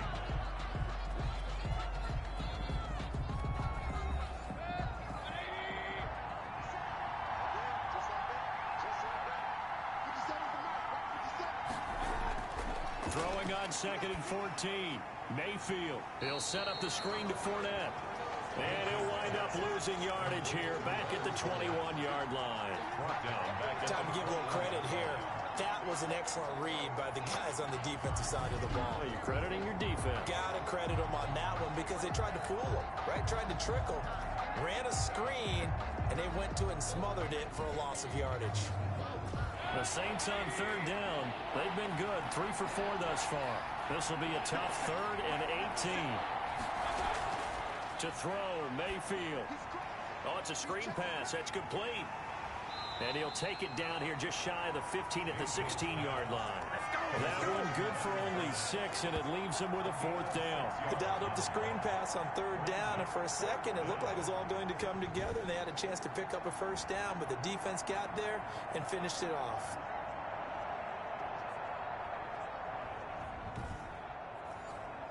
So out comes a field goal team now for the 2nd time here today. From the right hash, this from 33. Seibert's kick is good. And they're able to double their lead in this first half. It's 6-0. Texans nothing. So scores on their first 2 possessions, but 6-0, so field goals probably not what they were hoping for. Man, you're exactly right about that. Not what they were hoping for, but they should be happy that they have points on the board. It almost feels like that old slow and steady wins the race, doesn't it? In this case, though, they want to be slow and steady now, but get explosive later and put the points up on the board. And now out comes Houston. Last time out, they had that long 50-plus yard field goal that they missed. And I'm sure on their sideline, they're thinking to themselves, okay, do we still want to try one if we're in that position again? And I would dare say that the answer would be yes. They're going to have a lot of confidence in their kicker. But just to be on the safe side, I'm sure they told their offensive guys, can we get a little bit closer this time? Closer. Yeah, you know, I'd rather get in the end zone first and foremost. But if all else fails, less of a field goal attempt for him.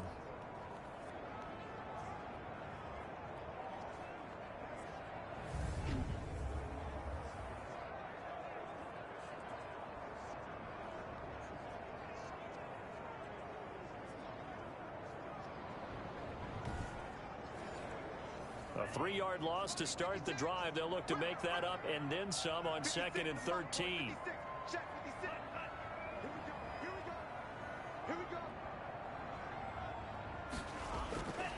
Love from the gun. And he'll find Moreau here. And this one will go to the 28-yard line. The Texans on 3rd down. Just 1 for 3 thus far. This is 3rd and 7. Operating from the gun. Love. And some room to maneuver. And he will take this one home. It's a touchdown. It goes without saying, but I'm going to say it anyway. That's a ball he would like to have back, and it lands right in the lap of the defender from there.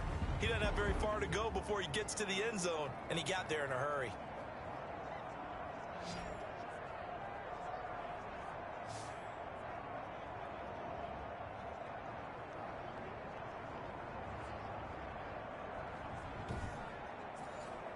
Austin Seibert on for the extra point.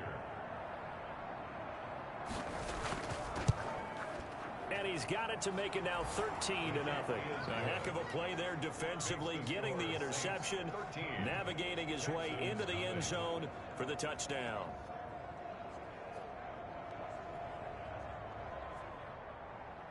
So they'll get another shot on offense following that pick 6, and now the kick is away. Fielded a couple yards into the end zone. And he'll be stopped right around where he would have been had he gone down to a knee, maybe a yard shy of there at the 24. Houston set to take over. They find themselves down 13-0 here as they try to get things started offensively. 1st and 10.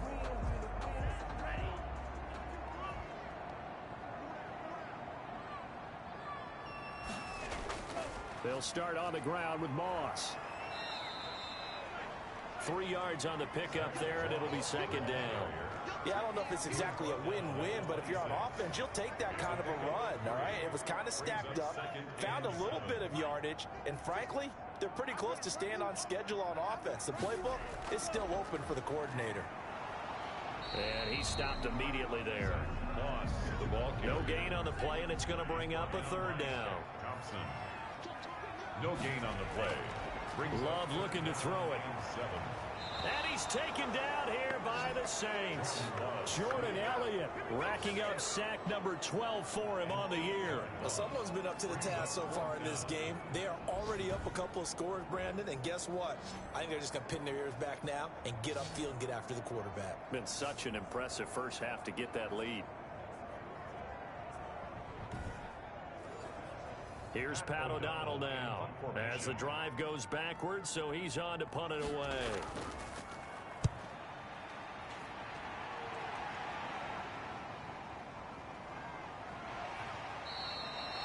A big kick there. We'll call it 56 yards on the punt. And the offense will take over with a new set of downs.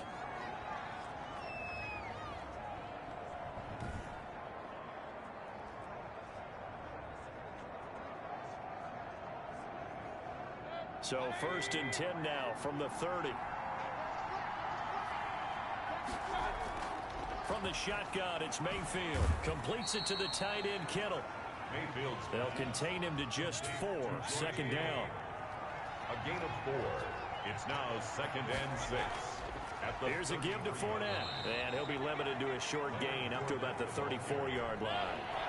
The Saints on 3rd down. They've converted 3 out of 5 thus far.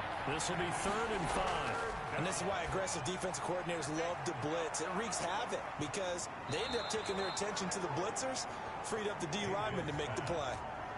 And a big 32-yard play on 3rd. That was awfully nice. Hit him in stride, and off he went. It was almost like the ball hitting him was like him receiving a baton, and he was running the anchor leg in a relay race.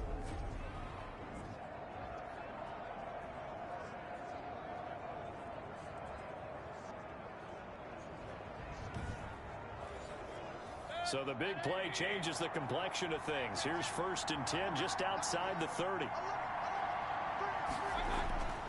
handoff to Fournette. And a 5-yard gain as he's down inside the 30 to the 28-yard line. The first down run got 5. Here's 2nd and 5. Brings up 2nd and 5. Working out of the gun, Mayfield. The toss here completed to Pittman.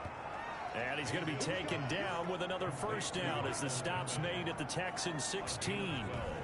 As long as you go through your proper reads and progressions, the drag route can be one of those old reliable plays because usually it's good for a good chunk of yardage as we just saw there. And those guys like it, right? They can get the ball with a full head of steam. Especially against man coverage, because man coverage, they're typically running away from someone and not worried about traffic coming out on the other end. That's complete right around the 8. And he's going to be brought down just shy of the 5 at the 6. Give him 10 yards on the pickup, and it'll be second and very short. And he'll take it into the end zone for the Saints touchdown. Albert O, his first touchdown on the year. And the Saints add on to their lead.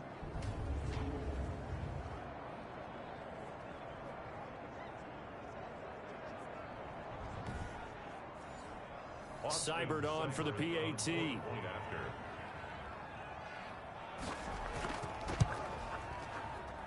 And that one pushes the lead up to an even 20. So that winds up a 7-play drive all told. And it's capped off by a touchdown run of 6 yards.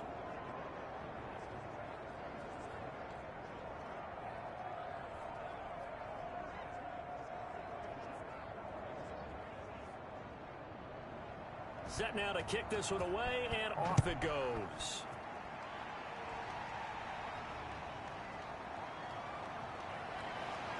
And makes it across the 20 as his guys will set up shop at the 23-yard line. At their own 23-yard line. And here comes the Texans now. They're in a bit of a bind, a pretty big bind, down 20-0 as they start here on 1st and 10.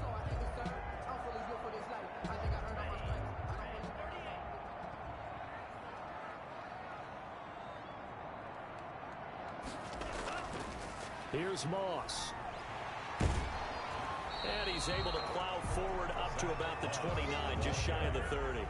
He'll get a nice chunk there on the first down run, and it's 2nd and 4. From the gun, Love. And a quick throw here, that's complete. That's good for 6 yards the pickup, and that's a first down. 1st and 10 at the 35-yard line. Here's Gaskin. 2 yards on the carry there. It'll be 2nd down. The tackle made at the 36-yard line. 2 yards on the pickup. Operating from the gun. Love. Down the numbers. There he goes. And he will take this one home. It's a touchdown.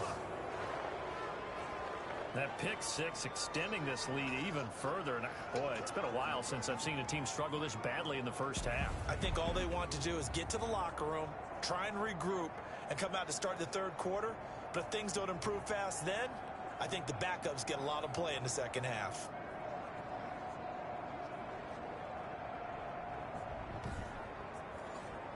Here's Seibert now to add the extra point.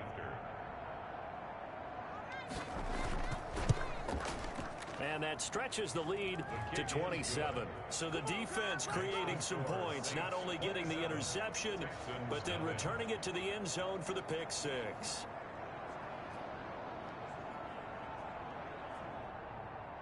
So they throw the pick six. They'll get another shot at it now as this one's in the air.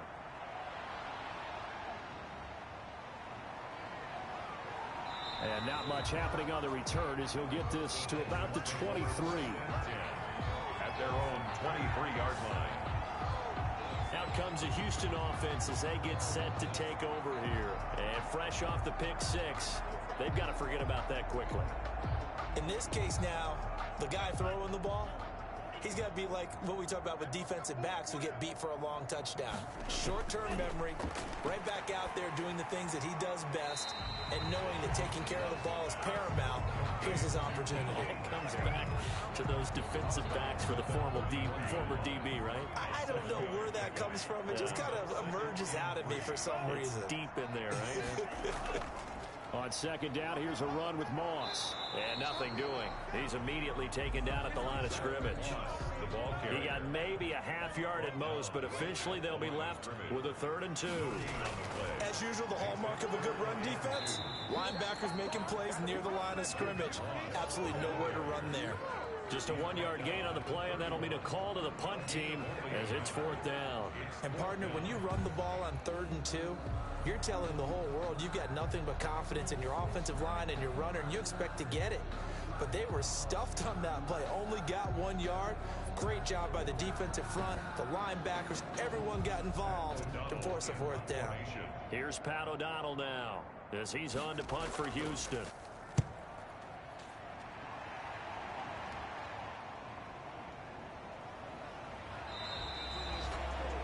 51 yards on the punt there.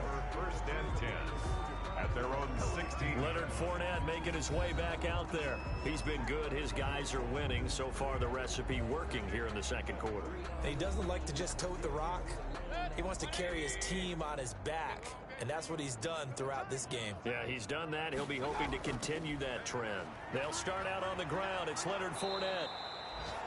It's a 6-yard gain on the ground, and that'll make it 2nd and 4. Down at the 23-yard line.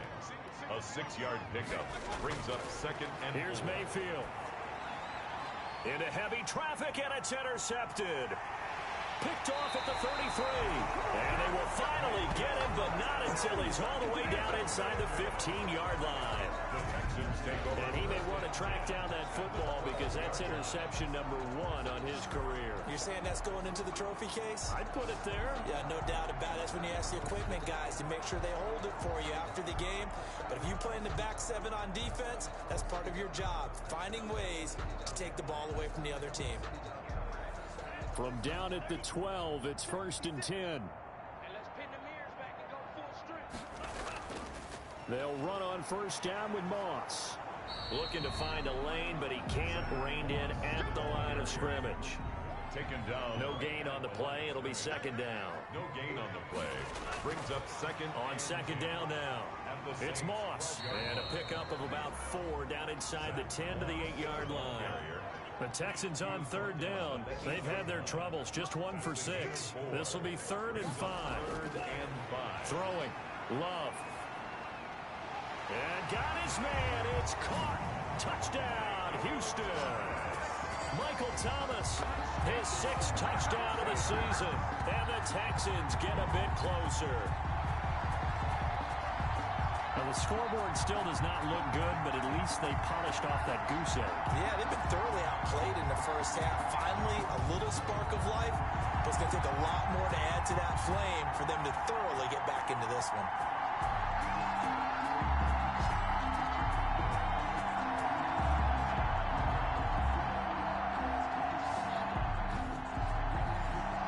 Zane Gonzalez on for the extra point.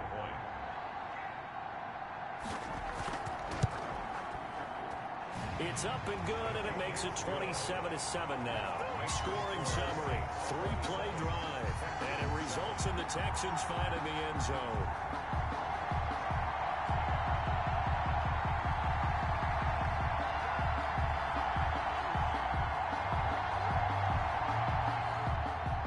Now after the touchdown, here's Gonzalez on to kick it away.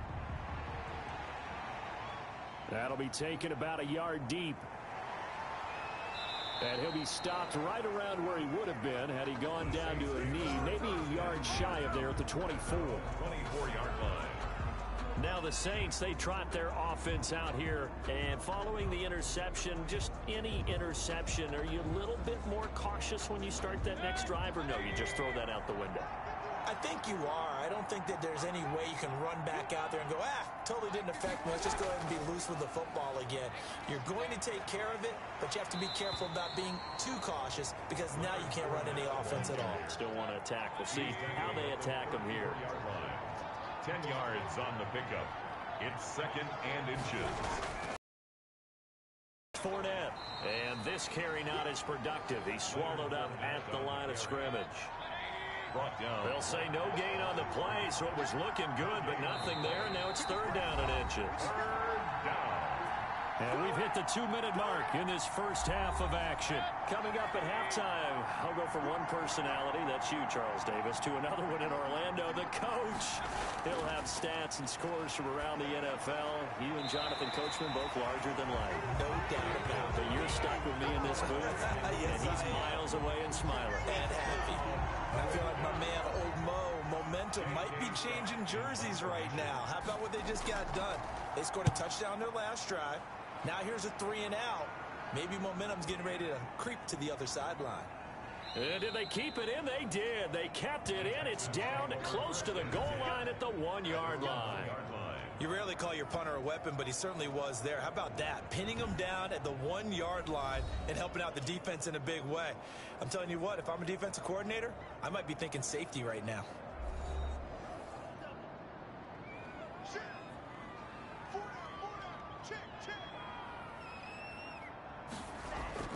Here's a carry for the fullback. This is Andy Janovich. And he'll get this only up to about the 3-yard line. Shaq Thompson on the tackle that time. It's Love now back near his goal line. A quick target here, complete to Metcalf. Here's a 1st and 10 at the 14-yard line.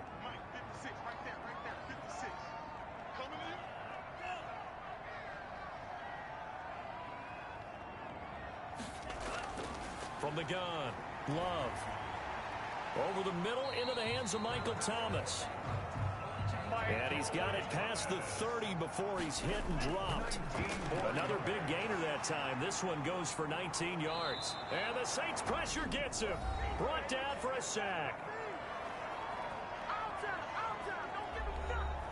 Sacks a growing theme in this first half. This is 2nd and long. Working out of the gun. Love. And this one incomplete. Too much contact to hold on to that one, and it's 3rd down. It's now 3rd down and long. 3rd down. Here's a run by Moss. And down he'll go at the 25. The Saints going to call the first of their timeouts as they get the stoppage with a little over 50 seconds to go in the first half. Here's Pat O'Donnell now. He's been terrific so far. This is taken at the 23. Found good room to run there. Returns at 14 yards. And possession will switch hands, 1st and 10. And now the Saints get set to trot out there. And they're coming off a 3 and out, my friend.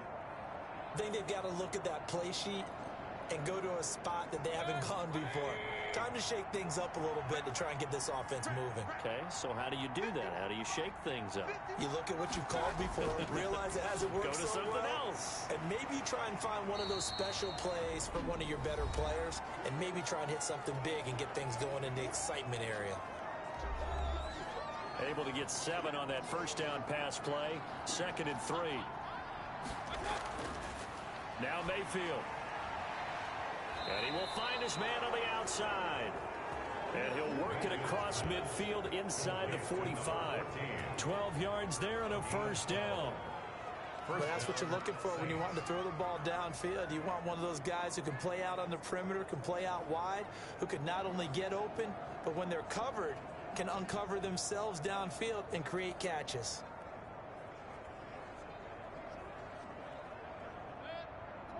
Now the Saints will use their 3rd and final timeout as the clock will stop with 21 seconds to go here in the first half.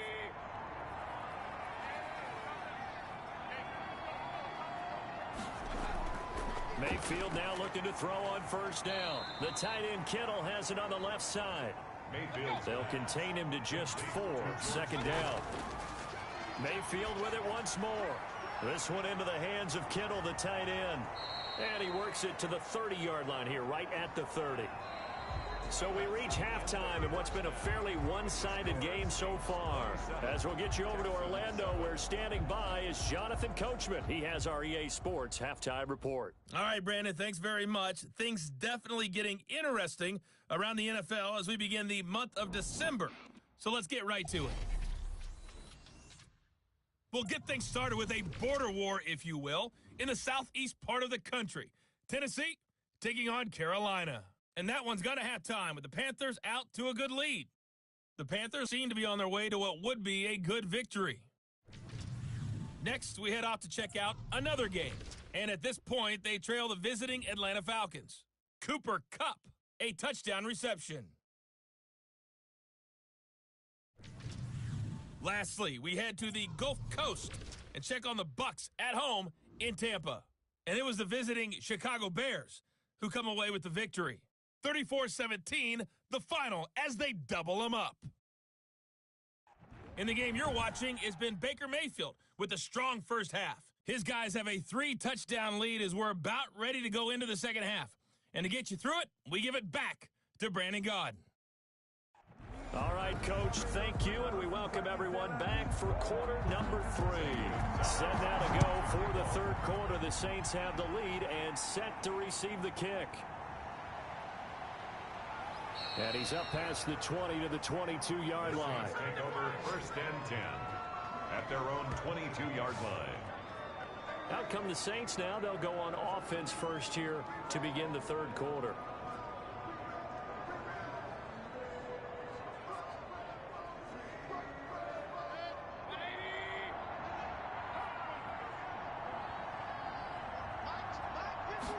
And they'll run the option to start the drive.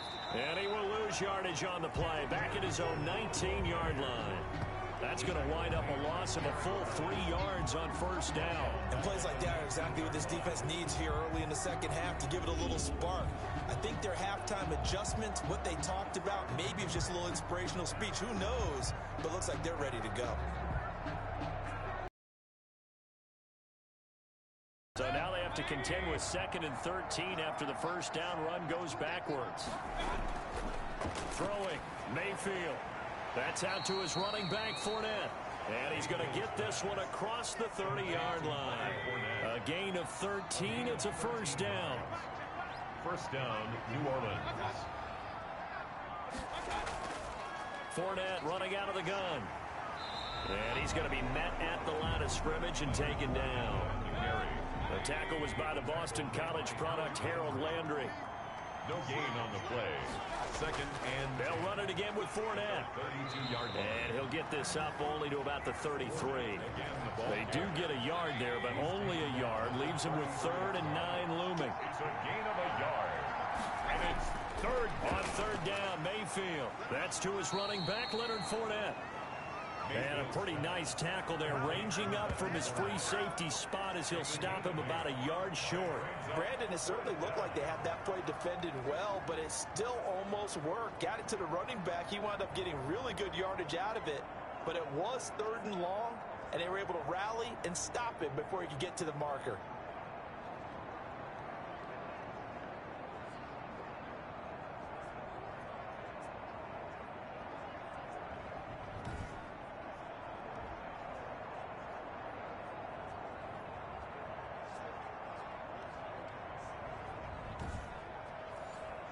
Here's J.K. Scott now as he'll punt it away for the second time.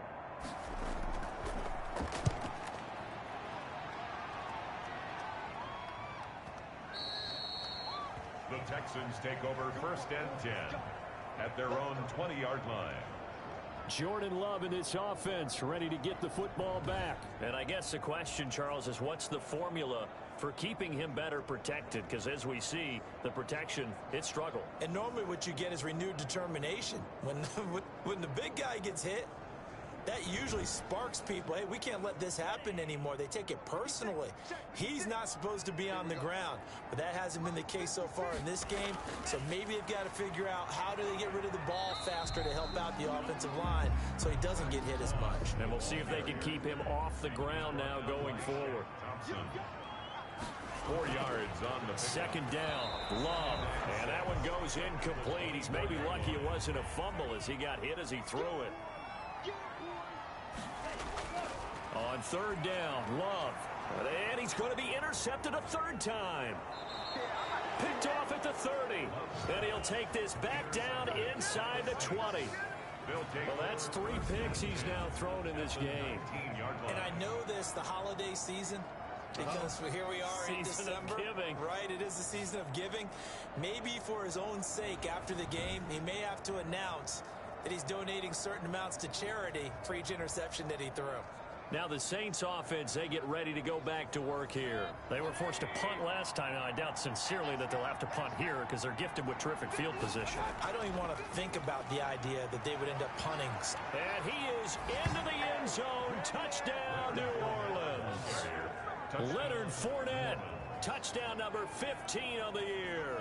And the Saints take advantage of field position on the turnover to cash in for 6. And while no one on the offensive line will get the 6 points next to their name, they should be credited with this one. Tremendous blocking to get the runner into the end zone.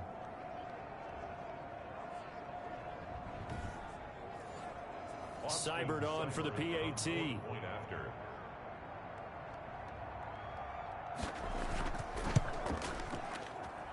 And that stretches the lead to 27. Well, they got the ball in great field position. One play later, boom, end zone.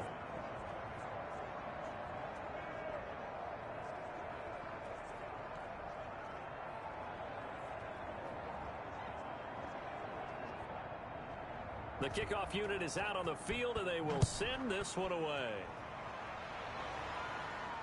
Fielded in the end zone. And it'll come out to the 25 as he will not attempt to return.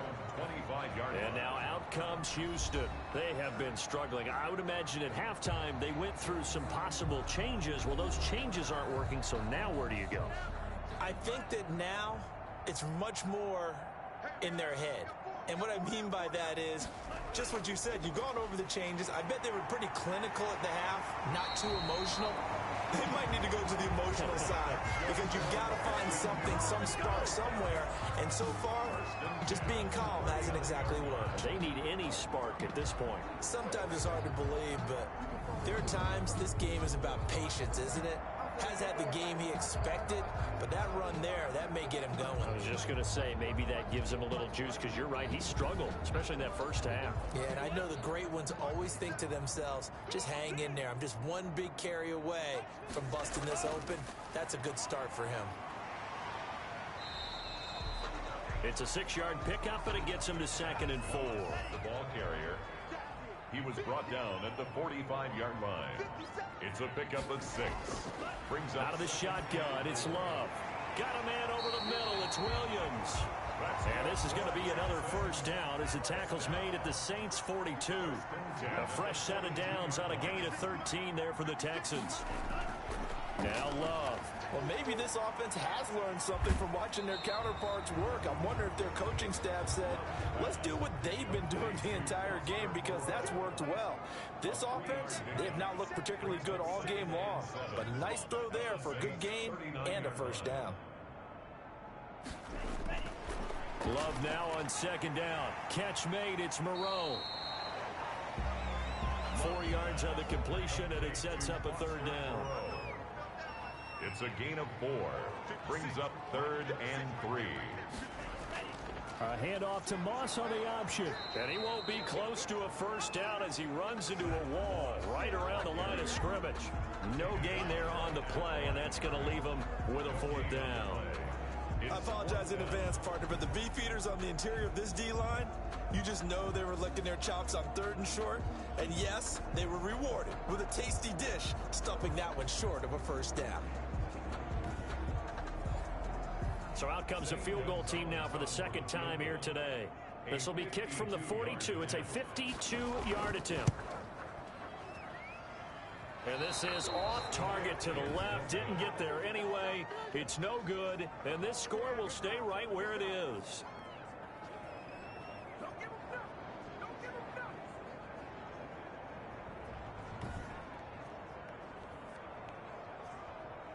Leonard Fournette making his way back out there. He's had a good performance, moved the ball effectively on the ground. Of course, he has the 1 touchdown.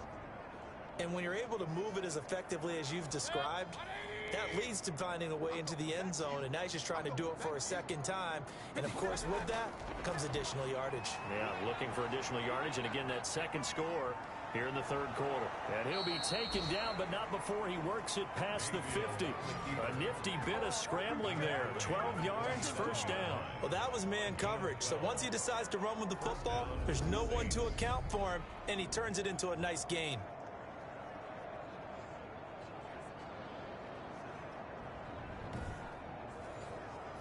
So first and 10, and if they score on this drive, might have to start digging into our second half blowout material. Mayfield now. And they're going to get him. He's taken down for a sack back at the 47-yard line.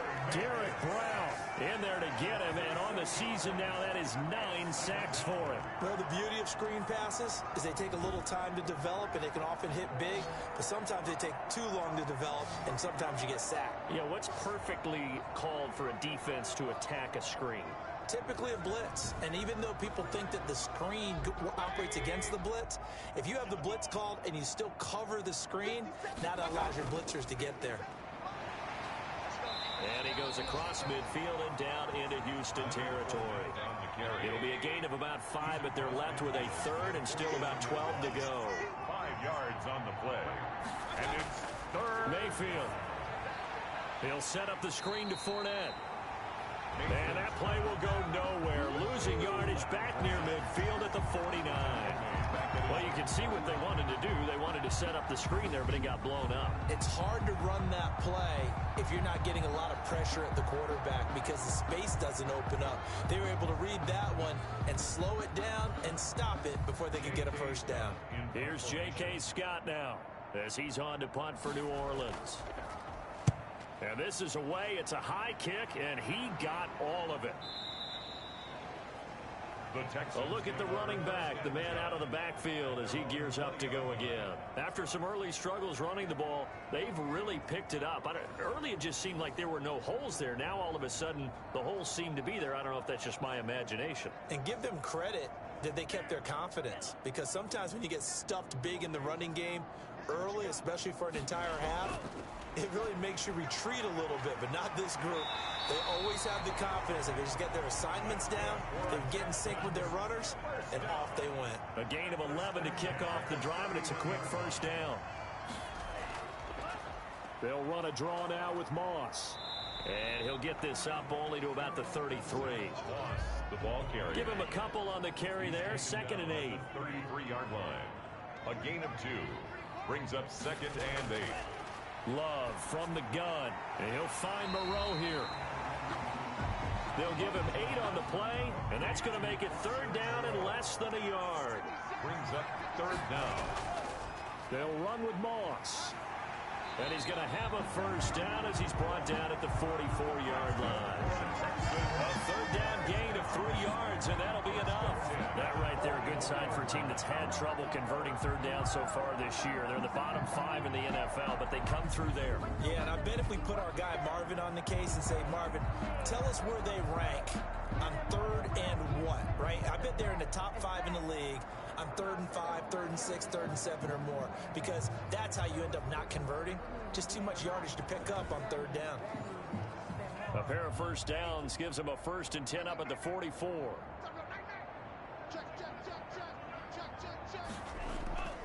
On play action. Love to throw. Wide open receiver complete. And they'll get him down as he's inside the 40. Texans passing game in rhythm right now, picking up another first. 1st and 10 at the 38-yard line.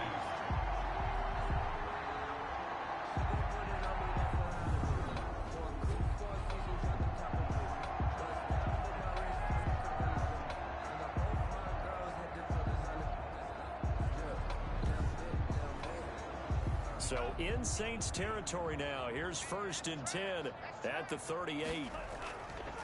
Going with Moss on the ground. And a nice move will yield nothing as he's stopped behind the line. He'll lose a yard there, and it's 2nd and 11. I see a shake of the head as he gets up, and you've got to imagine he's thinking, guys, you got to help me out. He's hoping his team can read his thoughts because he definitely needs some assistance.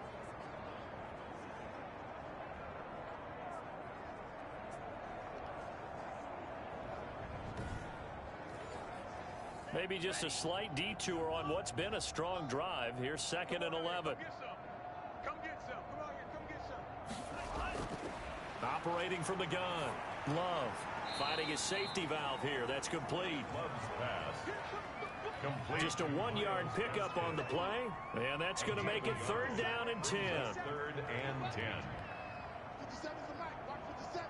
Hey, watch the ball. From the gun. Love. He's going to flip one out here to his running back. Well, this is going to depend on the spot, but it's not a very generous one. He looks to be about a yard or so short. And at his size, he's a smaller back. You can get him to football. He can kind of get lost, make someone miss. It's good for him. Yeah, it's great for him. I like what you said there. Sometimes he gets lost in the traffic a little bit, but get him out in the open field into some space. That plays to his strengths the best and keeps him out of it where all the big boys are, you know, make him make someone miss in the open field. They're going to run for it. It's Moss. And he's able to pick up the first before he's taken down at the 27. They only got a couple, but a couple's all that they needed as they convert on 4th. 1st and 10 at the 27-yard line. 1st down, they stay with Moss on the ground. And he is going to be stopped cold behind the line of scrimmage. 2 yards the loss, 2nd and 12. And now you have to wonder, partner, at what point in time do they forget the running game? It's been a struggle so far in this one. I would think they'd have to start throwing it a little bit more.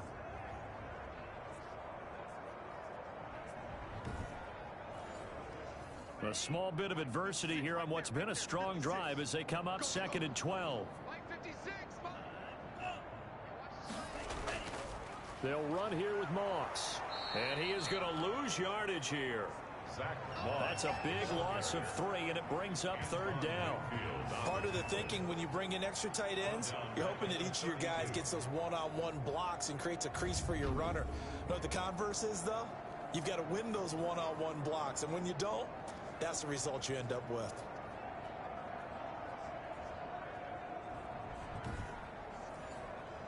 Third and 15 here after the 1st and 2nd down plays went in the wrong direction.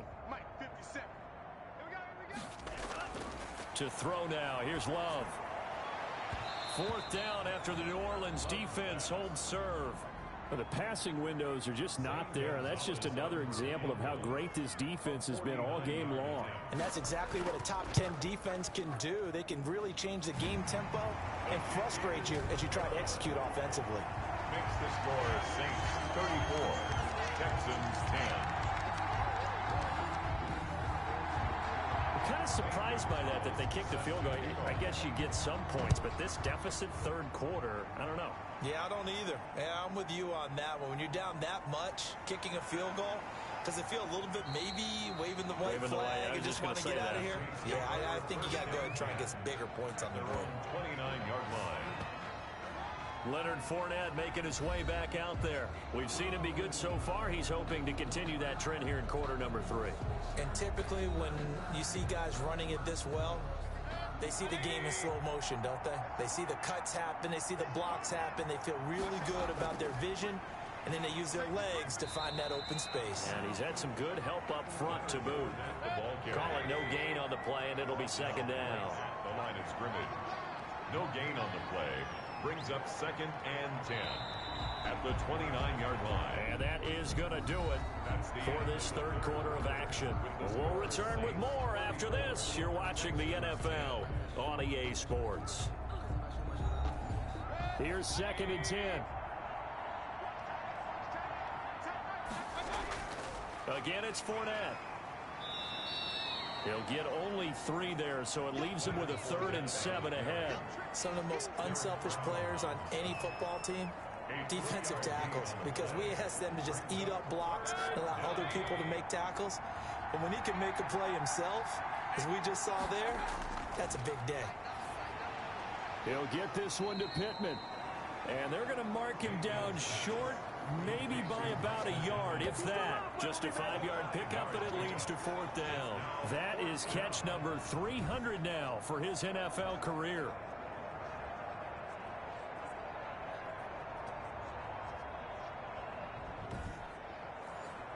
Here's Here's J.K. Scott now as he'll punt it away for the 4th time today.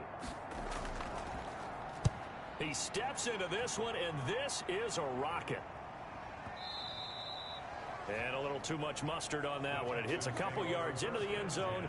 A missed opportunity there maybe to pin them back. The Texans offense now, they get set to head back on the field here. Even though they were able to force the punt defensively, still a big hole to climb out of, especially at this late stage of the contest.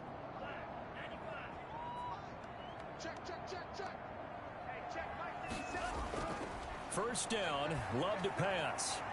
Looking for his running back, and he's got him. That one good for 10 yards.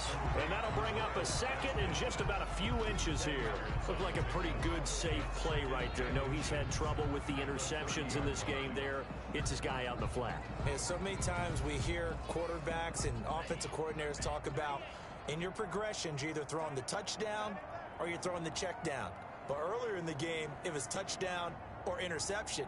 Now he got to the check down, a nice safe throw, and a good one. Here's a throw over the middle. It's taken in by his tight end. And he'll be tackled right on the chalk of the 45.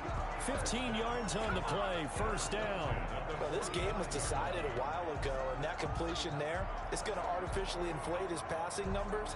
So right now, the only one really applauding probably his agent as he thinks about angling for a new contract.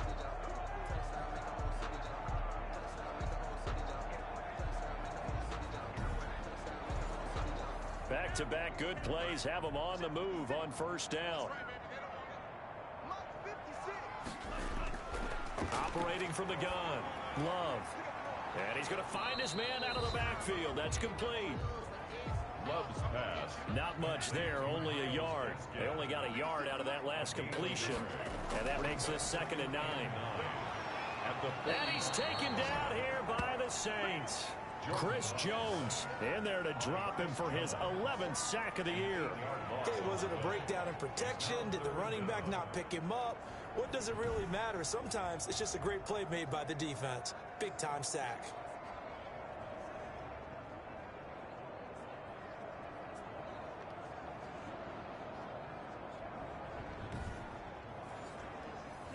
And some secondary help here for the defense in the nickel on 3rd and long. From the gun, Love. Oh, there's that man again. It's complete. And out of bounds on the other side of midfield at the 45. The defense shaking their heads, not aggressive enough, and they allow him to convert a 3rd and 18. Well, I can put my defensive cap on right now, and I know they're saying don't give up any big plays now. They've controlled this game throughout, and all they want to do is see it through to the end. I think they let their guard down a little bit with that last completion. Sometimes when you're trying not to give up bigger plays, you don't react as fast as you should on other throws. Love now to pass on first down. This one into the hands of Metcalf. And he gets this inside the 35-yard line. Another nice gain. That's now 30 yards between those last two plays. On 1st and 10, Love. He'll drop this underneath the moss. Nothing at all on that one. It'll be 2nd down. No gain on the play. 2nd and 10. To the air again, Love. And boy, that one drops incomplete, but if he was hit a fraction sooner, it may have been a fumble. Here comes the 8th play of the drive, and they need a full 10 yards on 3rd down. And 10 yards to go. Again, it's Love. Well, the pressure gets to Love, and he'll go down. Chris Jones racking up sack number 12 for him on the year. Brandon, I think you understand the type of afternoon this offensive line is having. It is a long one for them. Long for you to spend it with me. Long for them trying to block those guys. They've given up a whole lot of sacks, and the speed and quickness of that defensive line is eating them alive. All right, they're going to try and keep hope alive here on 4th down. They're going for it. Desperation time here. Love on 4th down. And his pass is intercepted for the 4th time today. Picked off by J.C. Jackson. And this one will be returned to right around the 38-yard line. By the Saints. They'll take over. Well, you're trailing. It's the fourth quarter, and you've got to throw the football. But the defense knows this, too. So they're just going to sit back, bring in an extra defensive back or two, the old nickel or dime strategy, Brandon, and wait for you to put that bad boy up for grabs. And this one winds up being intercepted. Back out onto the field now comes the New Orleans offense. Now that turnover might just about do it here. Fourth quarter, the lead that you've got, they can just run the football, run the clock. You're exactly right. They played smart, a couple of first downs, and this one should just about be over. They begin with a run by Fournette. And he is met at the line of scrimmage, and he goes down right there. Taken down. No gain on the play there. Second down. Now Leonard Fournette. Offensive line really didn't give him any room to maneuver on that play. Things closed pretty quickly, didn't they? And how about the wrap-up at the end of that tackle? Left no doubt there would be no additional yardage to be found. Brandon, it's clearly a running situation when you're up in the fourth quarter. They're going to have to stack the box and make it difficult for them to move the ball. Made it very difficult right there. Now they need to repeat that effort. Yeah, bring 7, 8, 9, whatever it's going to take to slow them down. The Saints on third down. They're right at about the league average, 40%, 4 for 10. This is 3rd and 11.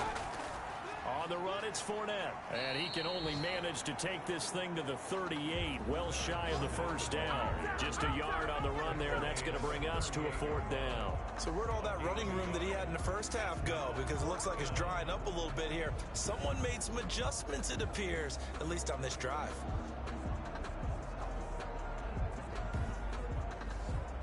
Here's J.K. Scott now, as he's on for the 5th time here today. And he deserves a bronze leg as he gets this one away. And this one hits at the 1, continues on into the end zone for a touchback. 20-yard line. The Texans getting set here to take over again on offense. And in enemy territory last time through the interception. We'll see what they do on this drive. Can't wait to see how it alters what they decide to do in play calling. Do they continue to throw the ball? Do they want to lean more on the running game? It'll be an interesting sequence of plays that they've got coming up. Does it often affect the play calling with the interception? How much does that change what you do? I think it does, depending on why the interception was thrown. Sometimes it's just a matter of the defense made a great play, so you continue to come back. But if it's on you, if the offense just doesn't have the confidence, if they're a little bit shaky, maybe try and take the pressure off and run the ball a little bit. He throws and he hits the slant route to Thomas. They get 14 on that one. Good for a Houston first down. At the 45-yard line. Working out of the gun. Love. And the Saints pressure gets him. Brought down for a sack. Chris Jones, he's the culprit, and that is now his 13th sack of the season as his great year continues. He was trying to keep his eyes downfield. Nobody came open. He's trying to do everything that he had been taught, right? Every bit of the technique. But if no one's open, there is no technique except make sure you hold on to the ball as you go to the ground when you're getting sacked. Well, they're in some hot water now. After that sack, it's 2nd and 21. Love. He's going to air one out. And he overshot him there. It's out of bounds, incomplete. An incomplete pass on that last play, and that means they'll need to come up with something here on 3rd down. We've seen that the deep ball's been a part of their game plan all afternoon, but they've had trouble hooking up on it, unable to successfully find the end zone over the top. A real letdown defensively. That was 3rd and a bundle, but they allow the conversion. And with that last play, he's now up over that 300-yard mark. And in today's NFL, it almost feels routine. And I hate that when you talk about a 300-yard passing game. To me, 300 yards still signifies excellence, and he's achieved that in this performance. So in Saints territory now. Here's 1st and 10 at the 37-yard line. Love now. And this will be incomplete. Physical play on the football there, and it's 2nd down. Line of scrimmage, again the 37 as they line up 2nd and 10. To throw again. Love. Caught left side, Williams. And this is going to be another first down as the tackle's made at the Saints' 27-yard line. Give them 10 yards there as this offense is on a roll. This drive continues to plunge forward.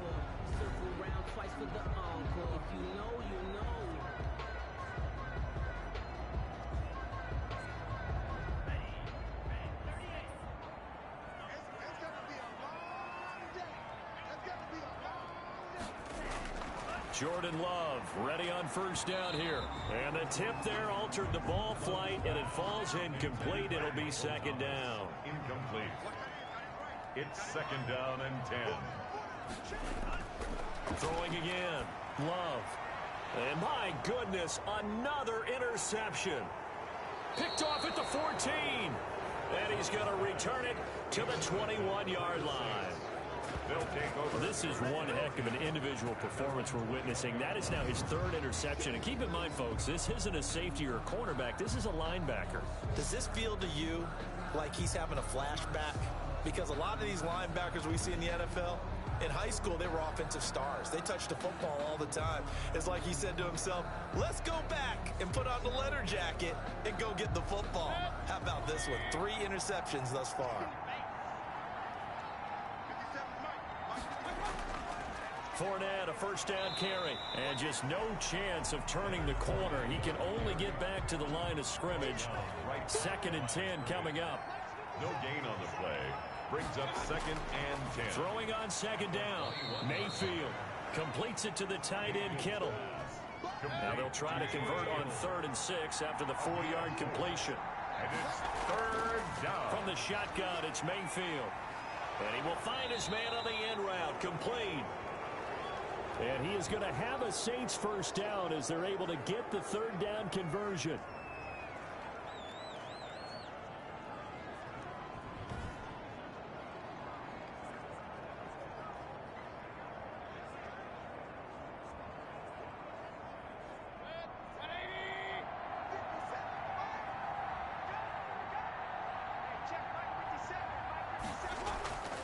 Fournette.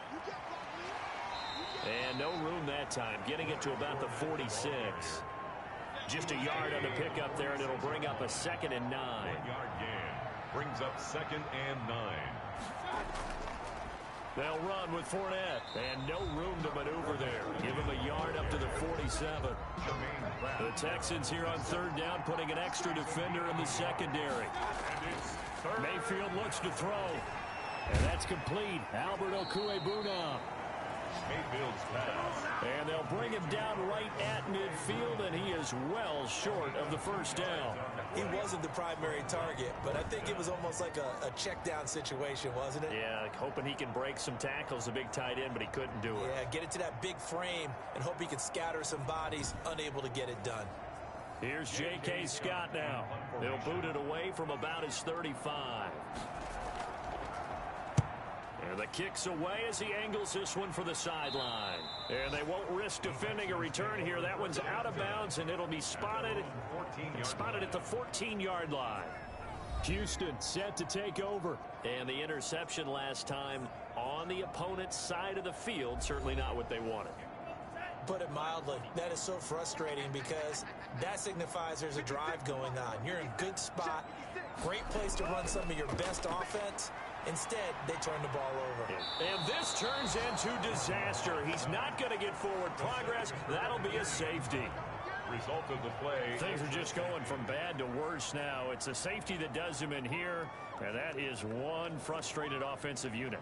They can't get out from under their own shadow right now. I mean, I know this is the NFL, but could you imagine a college crowd right now? Imagine what they'd be doing. They'd be chanting, "Start the bus," because they think this one is over.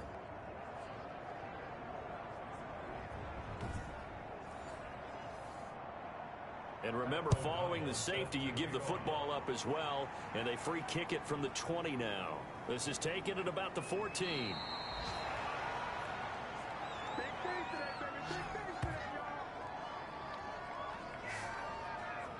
Leonard Fournette making his way back out there. He is knocking on the door for 100 yards in this ball game. And it's so important. It doesn't seem like it's that big of a deal. Just short of it, a little bit over. A little bit over feels better to everyone. Offensive line, running back, team totals. Just something magical about breaking that barrier. And he's right there on the doorstep now. And he's going to lose yardage and be backed up to the 25. Officially, it's a 1-yard loss. That's going to bring up 2nd and 11. That was well played there defensively. 2 tight ends in the formation, which essentially gave them 7 blockers up front. Hard to imagine with all that size and beef that they could let a tackler through. But that's exactly what happened. A loss resulted. A loss of a yard there to start out. That leads to a 2nd and 11. Just 2 minutes remaining here in the fourth quarter of what has been a one-sided affair. So it's Saints football as we get you reset. And let's see what they've come up with offensively after having time to talk it over. And he'll take this one up close to the 25-yard line. Just a gain of a yard there. Now it'll be 3rd down. It's a gain of a yard. And it's 3rd down. They'll try and run some clock here as they keep it on the ground. And he'll be stopped at the 27-yard line, well short of the 1st down marker. 2 yards on the pickup there. It's 4th down. We often talk of situational football. Let's just call it team football. The defense did their job, got off the field, brought up a punting situation, so they're turning the ball back over to their offense. You think those guys will get along very well right now? Of course they will. Defense helped the offense. Now it's their turn to take it downfield. On is the punter Scott here as he gets this one away.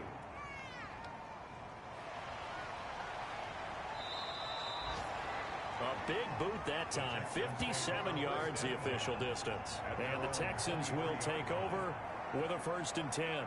The Texans back out there and ready to go. They've lost this one. Their offense has struggled.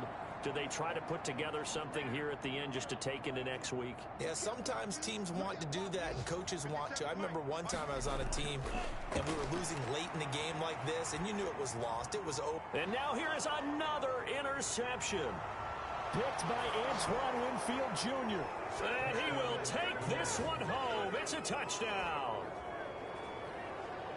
Defensively, they've had their way in this one. That pick 6 makes that scoreboard even more lopsided. I remember talking with a guy in the league, and I said, what do you do when the game's like this? You know, it's pretty much over. You ready to go to the bench and hang out? He said, oh, heck no.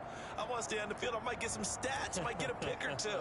You like being out there at the end of these wide margins. When they have to throw it, that gives you more opportunities to go get it. Here's Seibert now to add the extra point.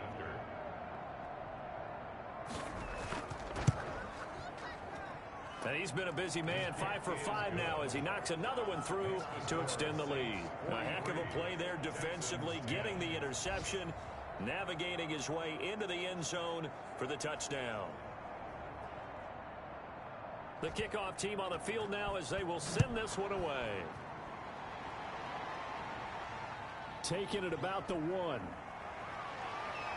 And beyond the 20, but not by much. In fact, just a yard pass there to the 21. At their own 22-yard line. And the Texans set to come onto the field. Let's just be frank.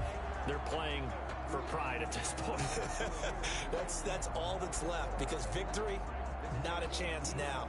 And I can't wait to see how they actually go about doing it because there are a lot of people watching the body language of the guys on the field now, and if they call plays they want executed, they need to do that and do it really well. Otherwise, there could be repercussions. We'll see how they handle the waning moments of this one. Trying to defend the out route there, got the PI call. And you know what's difficult about that one is sometimes you want to make the undercut move and go for the football, and other times just want to hang on the upfield shoulder and make the tackle. I think he got caught in between and created a foul. Oh, he dropped it. And that's pretty indicative of the way this one's gone. Covered by Antoine Winfield. They'll throw again. Here's Love on 2nd and 10. And he's taken down here by the Saints.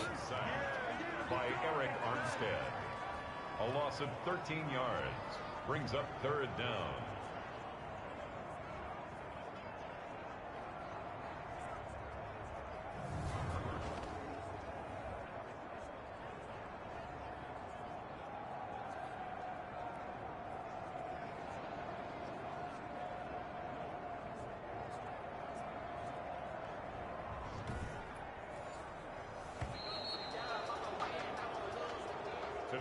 A big offensive explosion helped leading them to victory. And the defensive guys, they're just saying, hey, put those points up every week. We'll just keep winning.